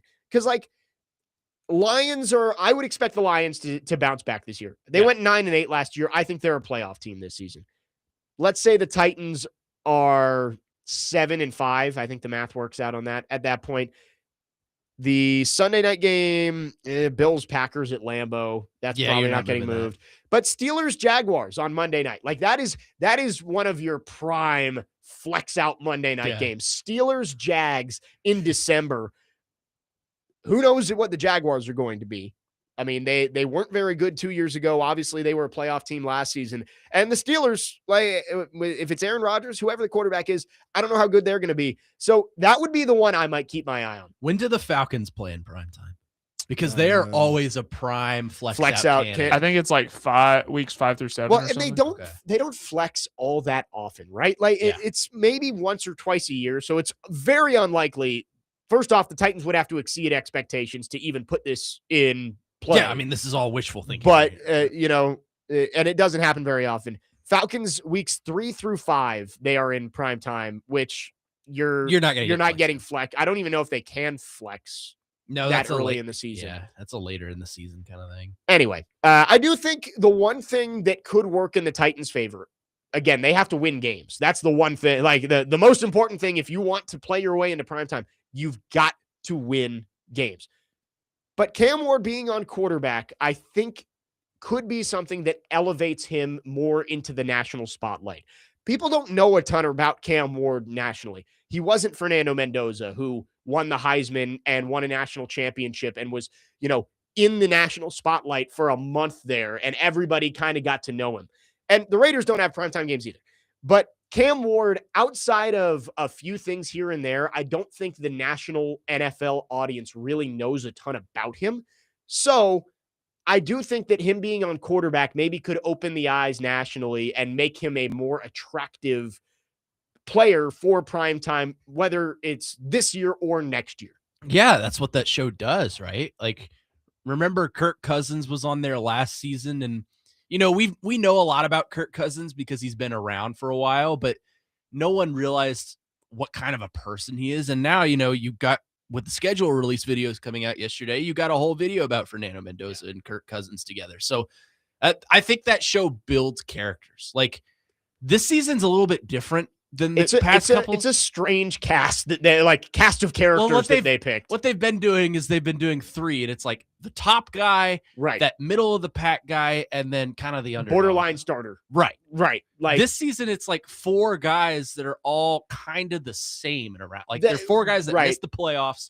Joe Flacco's in there. So they're in very different spots in their career, though, obviously, right? Like, Cam Ward is a rookie. Jaden Daniels this year, I think they expected when they picked Jaden Daniels that he might be that top of the league guy. Mm-hmm. That's where his trajectory was headed after year 1.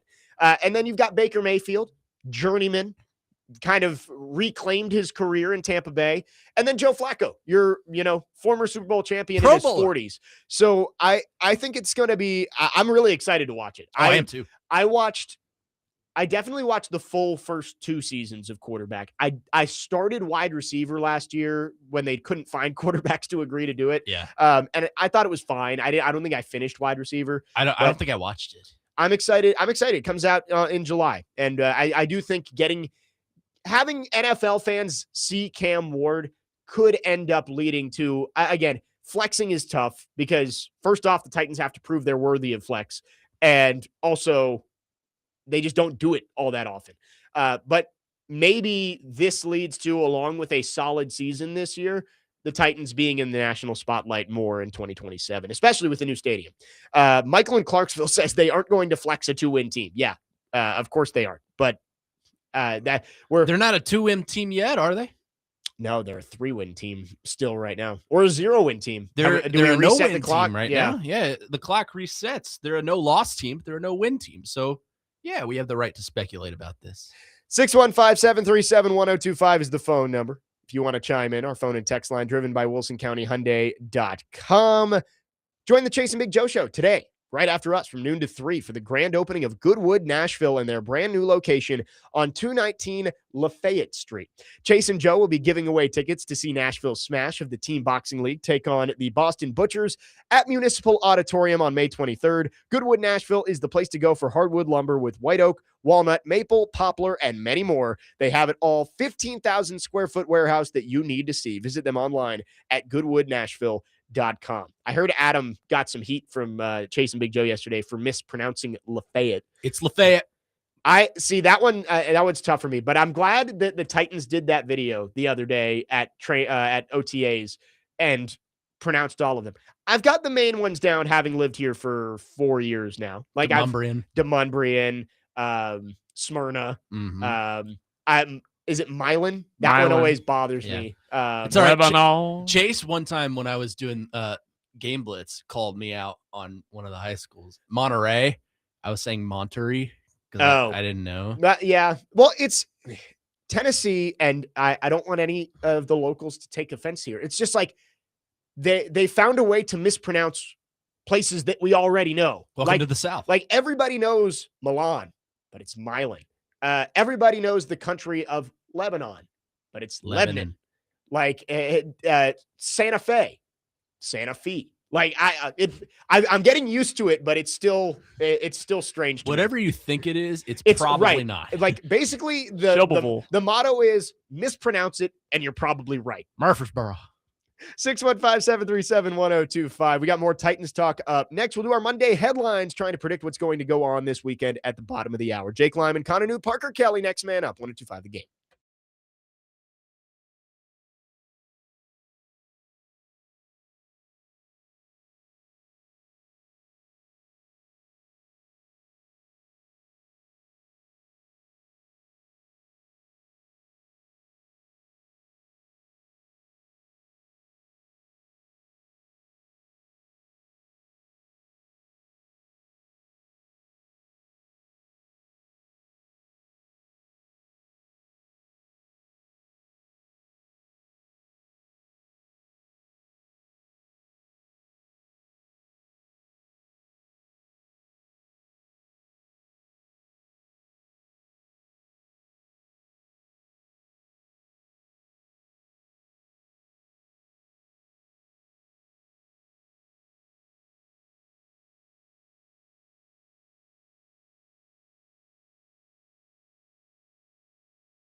Next man up, 102.5 The Game. Jake Lyman, Connor Nute, Parker Kelly.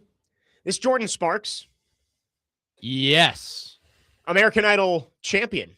Sorry, I'm just looking at this right now. The Titans are preseason favorites in 2 games. Yes. They are 3-point favorites in week 1 against the Jets and 2.5-point favorites in week 7 against the Cleveland Browns. Those were the 2 that I thought they would be favorites in.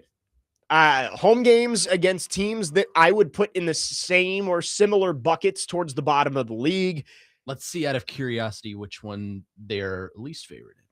They're 8.5 dogs against the Lions, against the Texans at home. Oh, really? They're only 4.5-point dogs against the Eagles. That game's at home, though. Yeah. So is the Texans game that they're 8.5-point dogs in. Let's see. 6.5-point underdogs on the road against the Bengals. 7.5 against the Lions. That's the one that I would have guessed they'd be the biggest dogs in. Lots of 1.5s, though, towards the end of the season. Love it. So how are you 1.5-point dogs against the Texans in the last game of the season, but 8.5? No, you're 7-point dogs against the Texans last game. You're right. Yeah, I think there's a lot of toss-up games on this schedule. Like, I would classify Jets, Giants, Browns, Raiders, and maybe Steelers as like toss-up games. And then there are a lot of other games where it's like, all right, you're probably going to have to pull off the upset. Like, I think you're going to be, even as the schedule changes, unless you get off to a great start, you're probably going to be underdogs in most of your games, like week of. Yeah. But there's a chance, like, unless you just exceed expectations, like we've been talking about. Right. Maybe you end up being a favorite against the Commanders or the Colts towards the end of the season. But it is a fair, balanced schedule for this team. I think, again, this is the Titans aren't a playoff team this year, at least not in my mind. But this is a schedule that sets up nicely for them to show progress. Any game that stands out to you that you're looking forward to the most on this schedule? I mean, the division games are always interesting to me. I think just from a story perspective, it'll be nice to see Derrick Henry. Yeah, the Ravens game stands out to me. Yeah. The Giants game the week before. I think those two are both going to be very entertaining. It's a revenge story for some people in the Giants. Well, yeah, I mean, it's just it's a lot of Brian Callahan back is there. And forth, right? Like you've got players wise, you've got Cordell Flott, Wan'Dale Robinson, Daniel Bellinger, Brian Dable as a coach, Carmen Brasillo as a coach. And then on the other side, the Giants have Denard Wilson and Brian Callahan on staff now too. Do they have any players from the Titans up there? And no, they've got or no, not anymore. Isn't Tim Kelly their OC? No, Matt Nagy's their OC. That's right. A little bit of a tie there in terms of a lot of people thought Matt Nagy was going to be the head coach of the Titans. Yeah. So that one just has a lot of storylines. And then, of course, the Jackson Dart Cam Ward part of it too, where there's going to be comparisons between those two players, given that they were the 2 first-round picks last year in the draft. I think that's an important game, just narrative-wise. Like, the Titans in general shouldn't care about it, but I know Titans fans, I've been seeing a lot of Titans fans and Giants fans throwing barbs on Twitter at each other. That game is going to have a lot of bragging rights about who the better quarterback is. Yeah. And you hope it doesn't end up like last year where it's like the Browns game where Cam Ward played okay in that game and the Titans won, but Shedeur Sanders objectively had a better game that day. Yeah. And so it's like the Browns fans kind of rub that in. Giants fans will be chomping at the bit if Jackson Dart has a quote unquote better game than Cam Ward on September 27th. That Cowboys game is interesting to me too, because we think the Cowboys are going to be pretty good, but we say that every season and then somehow they fall short of expectations. The thing I'm looking forward to is if the Titans go into AT&T Stadium and they win that game, they are going to be talked about that Monday. Yeah. Nationally. Well, Stephen A. Smith is going to be laughing. Obviously, we don't know any of the context leading up to November 22nd, but I can promise you if the Titans do win that game, First Take leads with what's wrong with the Cowboys? Yep. Like, it's never, as we've all learned following the Titans, it's never what did the Titans do right. It's what did their opponent do wrong. Yeah. Well, what if they come in and just beat the hell out of them? Like, they look good offensively. That's what I'm looking forward to in this Jets game is this offense that much significantly improved?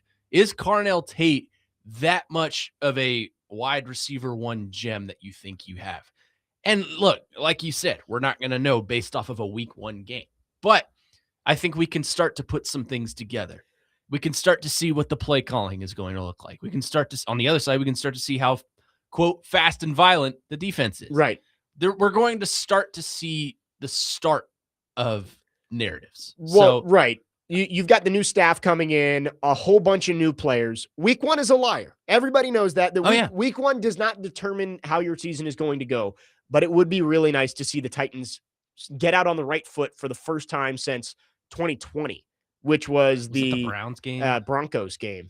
19 was right. the Browns. That's right, because Monday Night Football. 2020 was there's a Monday Night Football game where Steven Gostkowski hit 5 field goals to win like 15-13 or something like that. Yeah.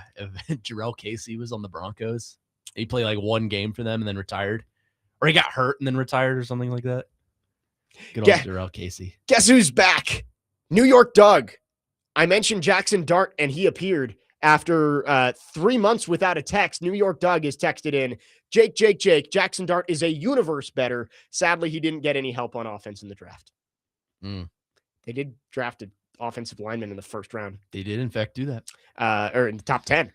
Jackson Dart is not a universe better. But that week, New York Doug, that'll be a fun week with him because we got New York Doug and Indy Ben. We're going to have some fun this season. 615-737-1025 is our phone number. We'd love to hear from you. Our phone line's driven by WilsonCountyHyundai.com. We got 30 more minutes left on the show. We will try and make our predictions for the weekend. Our Monday headlines coming up next. Jake Lyman, Connor Nute, Parker Kelly, next man up. 102.5 The Game.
Next man up, 102.5 The Game. Jake Lyman, Connor Nute, Parker Kelly with you for a couple more segments on this Friday.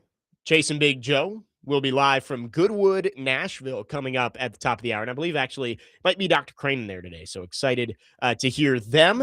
Quickly before we do Monday headlines, I saw this tweet from Terry McCormick, and it's a very good point about that final game in Nissan Stadium against the Steelers. Terry McCormick tweets, "The Titans have to hope that their 2026 edition is interesting and competitive enough not to have Nissan Stadium overrun with Steelers fans in the final game there. They don't want a recreation of their final game at the Liberty Bowl in 1997. So that is a very good point. Nashville, of course, is a tourist destination where fans love to do their yearly pilgrimage down to Broadway and take over all the bars and then go over to the stadium. And I'm sure Steelers fans are going to be there. They travel very, very well.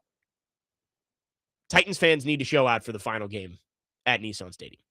And you hope that the team is good enough to warrant that instead of being like 3-12 at that point. Yeah, I mean, that's a traveling fan base. There's a lot of black and gold. I'm going to tell you, there are some teams on here that come to Nissan Stadium that I think you're going to be outnumbered starting in week 2. Yeah. I think the Eagles are going to overtake you. The division, other than really the Colts, I don't think has much of a factor of, overtaking your stadium. But the Steelers and the Eagles are probably the two that are most likely to overrun Nissan Stadium, I think. I guess I bumped my camera plugging in my charger. I disappeared from the stream for a little bit there. I do it all the time. I was just facing the blinds. Yeah, I was looking and I saw the stream and I was like, is this from the break? Like, did Parker leave the thing on? I'm like, nope, it just wasn't pointing at me. All right, let's do. You look like a dad fixing a Ring camera on the stream. It's basically what I was.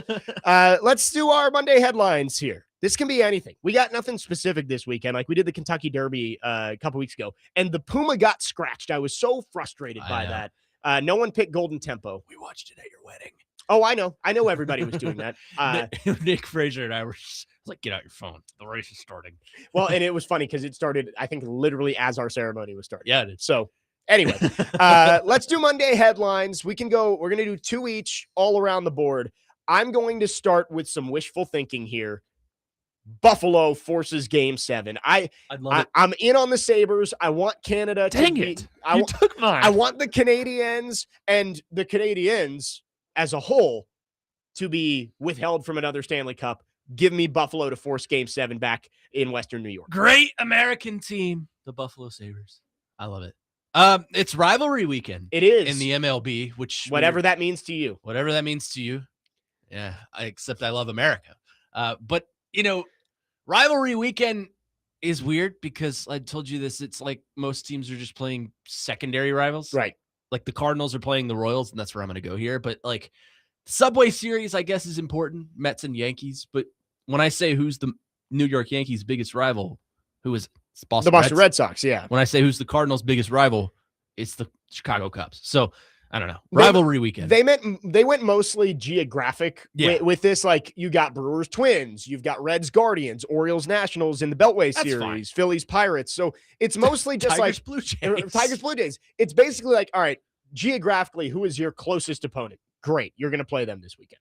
But I'm going to go to the Battle of Missouri between the Cardinals and the Royals. I think the Cardinals win another series. They're rolling right now. They took a series with the Athletics. They split with the Padres. They took out the Dodgers in 2 of 3, and then they swept the Pirates. So I think they continue to roll.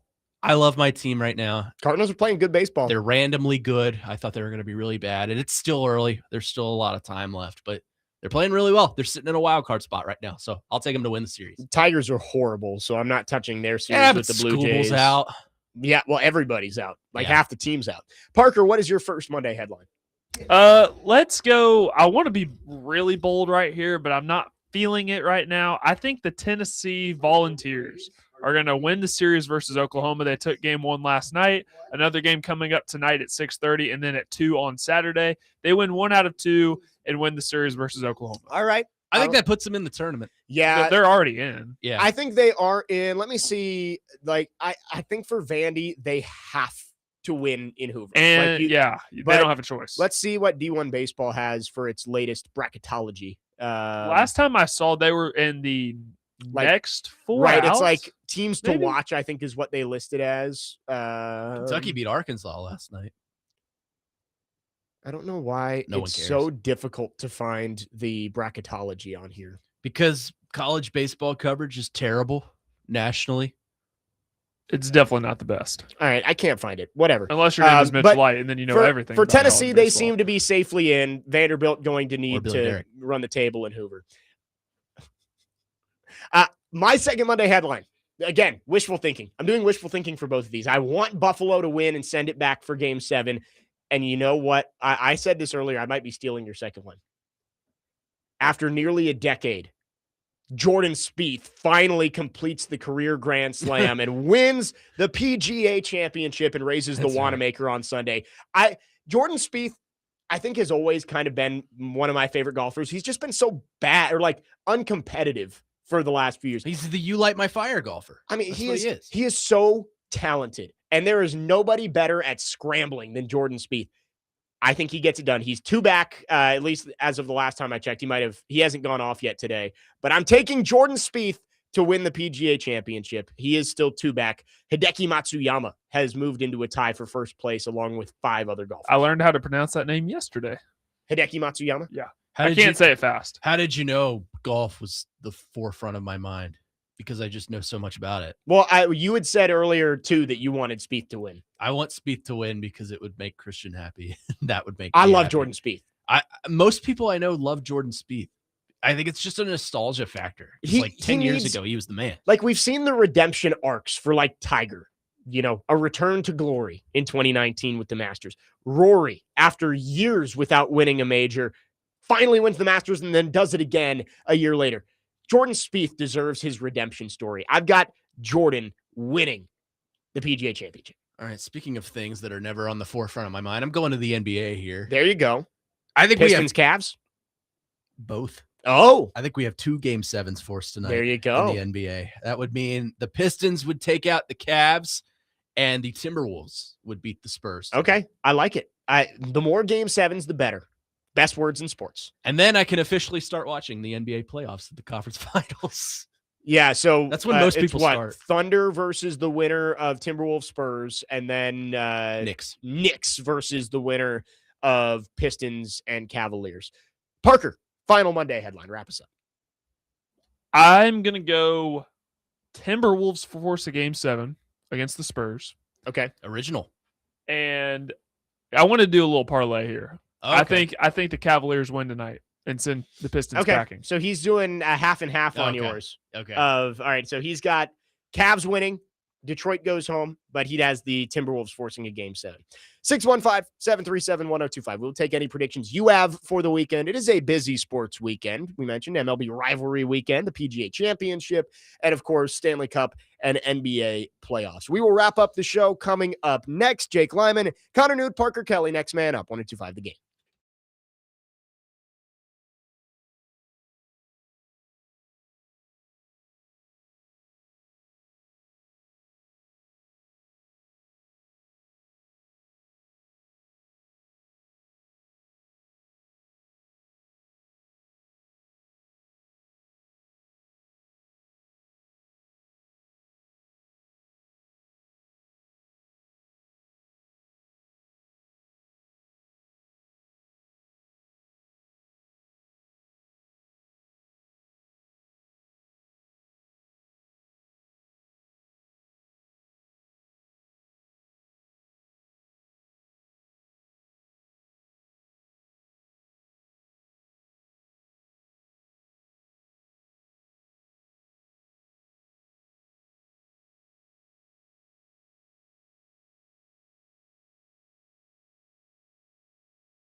A locker room favorite.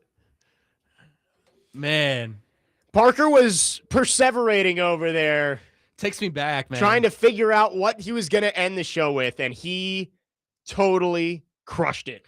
I mean, does Well done. this not take you back to like middle school dances? Yeah.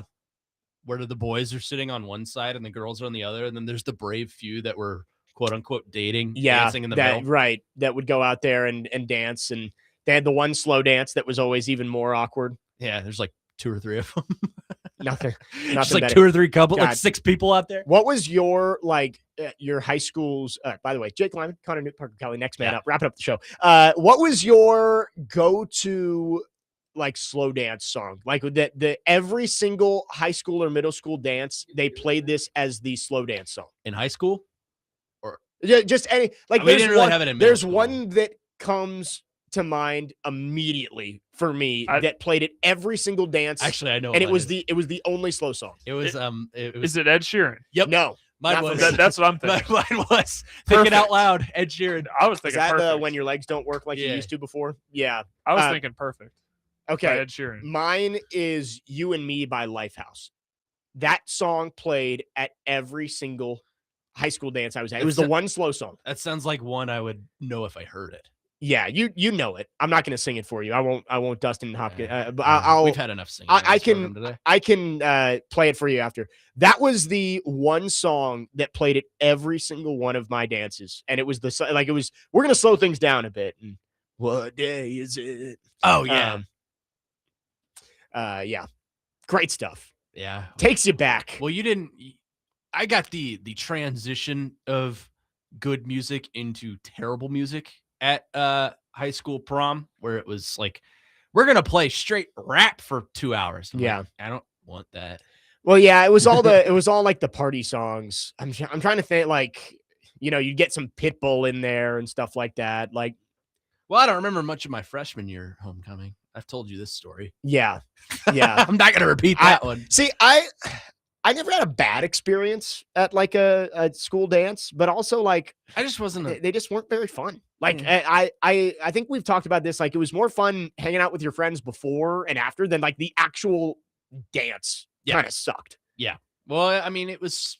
You went because you knew you wouldn't get the opportunity to again. Right. It's one Like of the. I didn't. Did you go to all the formals and stuff in college? Oh no, absolutely No, not. I didn't either. Okay. In college, it's like I'm doing what I want to do. Like, Yeah, I don't care. Anyway, that was. I just want to know if we had similar experiences, but it was always "You and Me" by Lifehouse every single time, without fail. Now people are just texting. Yeah. They're slow dancing. Yeah, TD from Nashville, not RTD, Not but RTD. TD from Nashville says "Always and Forever," a mainstay school dance slow song in my era. Yeah, like that. I feel like that's what everybody had. You had like one song that was just overused. Maybe it was just because it was the same DJ every single year at my high school. See, we mixed up every time because one time the guy thought it was prom and it was homecoming. Or I'm sorry, it was the other way around. He thought it was homecoming and it was prom. So he like made it a point to just play like Homecoming by Kanye West. Yeah, And we're like, do you know where you are? It's April. It's April. It's not October. Good stuff. Wrapping up the show here. Titans schedule released, and we'll have reaction throughout the day right here on 102.5 The Game. Chasing Big Joe coming up after us, and then DVD coming up at 3. The Titans schedule, I really do think there are wins on this schedule, and I guess I probably said the same thing last year. I think we all did. But this team has raised itself up, at least on paper, to be competitive again. You've brought in veterans who should be able to get this team into a spot where it's not an uphill climb just to stay in games, which it felt like for most of the past 2 years. It's like, man, if they're even in it in the fourth quarter, it's a miracle. And I think this team looks like an NFL roster again, and it looks like an NFL coaching staff again. Does that mean they're going to win 9 games? Probably not, but I think it should mean that they win at least double, like 6. Yeah. 6 games, I think, is a must this year. I think that's a fair expectation. And if they don't achieve that, then you got to really question the direction the franchise is headed, which we're already doing. You've won 12 games in 3 years, but Yeah. you got to start questioning things. Like, we're already questioning the owner, but at what point does she decide this is enough? There's no realistic possibility that she sells because she's an NFL owner. But you got to start questioning things like, did they get the right guy at quarterback? Did they really make the right hire at coach? Did they make the right hire at GM? You're going to start losing fans if it is as bad this year as it has been the past few years. Yeah.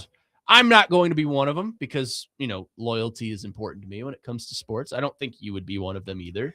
No, I think because you picked your random teams at the age of 3 and stuck with them. I think there's a lot of anger in the Titans fan base right now, and anger isn't the worst thing. Apathy is the worst thing. Yep. When they stop caring. And so I think Titans fans still care. They're upset with the way the franchise has gone the last 5 years. Can you start to turn it around before fans start to stop caring? And it's important because you're opening a new stadium. You Right. want the revenue that comes with that. You want to fill that thing to the brim. And, it's an exciting time, more or less, for the Titans. I'm looking at this schedule right now, and look how it's decorated. Yeah. And the new uniform. The new uniforms. And the new you got the new font. stadium coming. You've got a young quarterback. You got a new coaching staff. Like, there is reasons for optimism, but you got to go prove it. You got to go win football games. Yeah. I mean, and you can't just look pretty. You got to play pretty. It's last thing before we go here. It's been almost 3.5 years. In fact, I think it's been 3.5 years since the Titans have won back-to-back games. I will say I did pick them to win back-to-back games in 2 of the last 3 weeks of the season. I had them beating the Raiders and beating the Steelers in back-to-back weeks. The schedule, again, we don't know what's going to happen, but there is a lot of easier game, harder game, easier game, harder game. It's stacked. The Titans may struggle to finally win back-to-back games for the first time since November of 2022. Yeah. I mean, it always seems like they win at Indianapolis for some reason. Right. So if you could do that, win at Indy, and then get the Browns at home the next week, could that finally end it? I mean, if you beat the Jets week 1, the Eagles are not an easy team by any means. That's going to be a tough game, but at least you're giving yourself the chance. And you catch them early before right. The Eagles are weird. Sometimes they start off slow, or sometimes they start off hot and then fall off at the end of the season. So which version are you going to get? And it's a new Eagles. Like, you're probably not going to see AJ Brown. Yeah. You'll have Devontae Smith and Kyle Lemon to worry about, and Saquon and Barkley. Eli Stowers. And Eli Stowers. That's right. What a homecoming that's going to be for him. How many green Stowers jerseys? Oh yeah, there'll be plenty, I'm sure. I mean, he's from Texas, but coming back here, I would bet the Vandy crowd comes out in full force. That'll wrap things up for us. Fun show today. Connor, appreciate you joining us. I appreciate you. Make sure you tune in with Connor tomorrow, 9 a.m. Yeah. Weekend Huddle. Yeah. 9 to 11. Myself, Nick Frazier. We'll have some fun. Love it. We will be back 9 a.m. on Monday, reacting to everything that happens over the weekend. Chase and Big Joe are coming up next. Keep it right here on 102.5 The Game.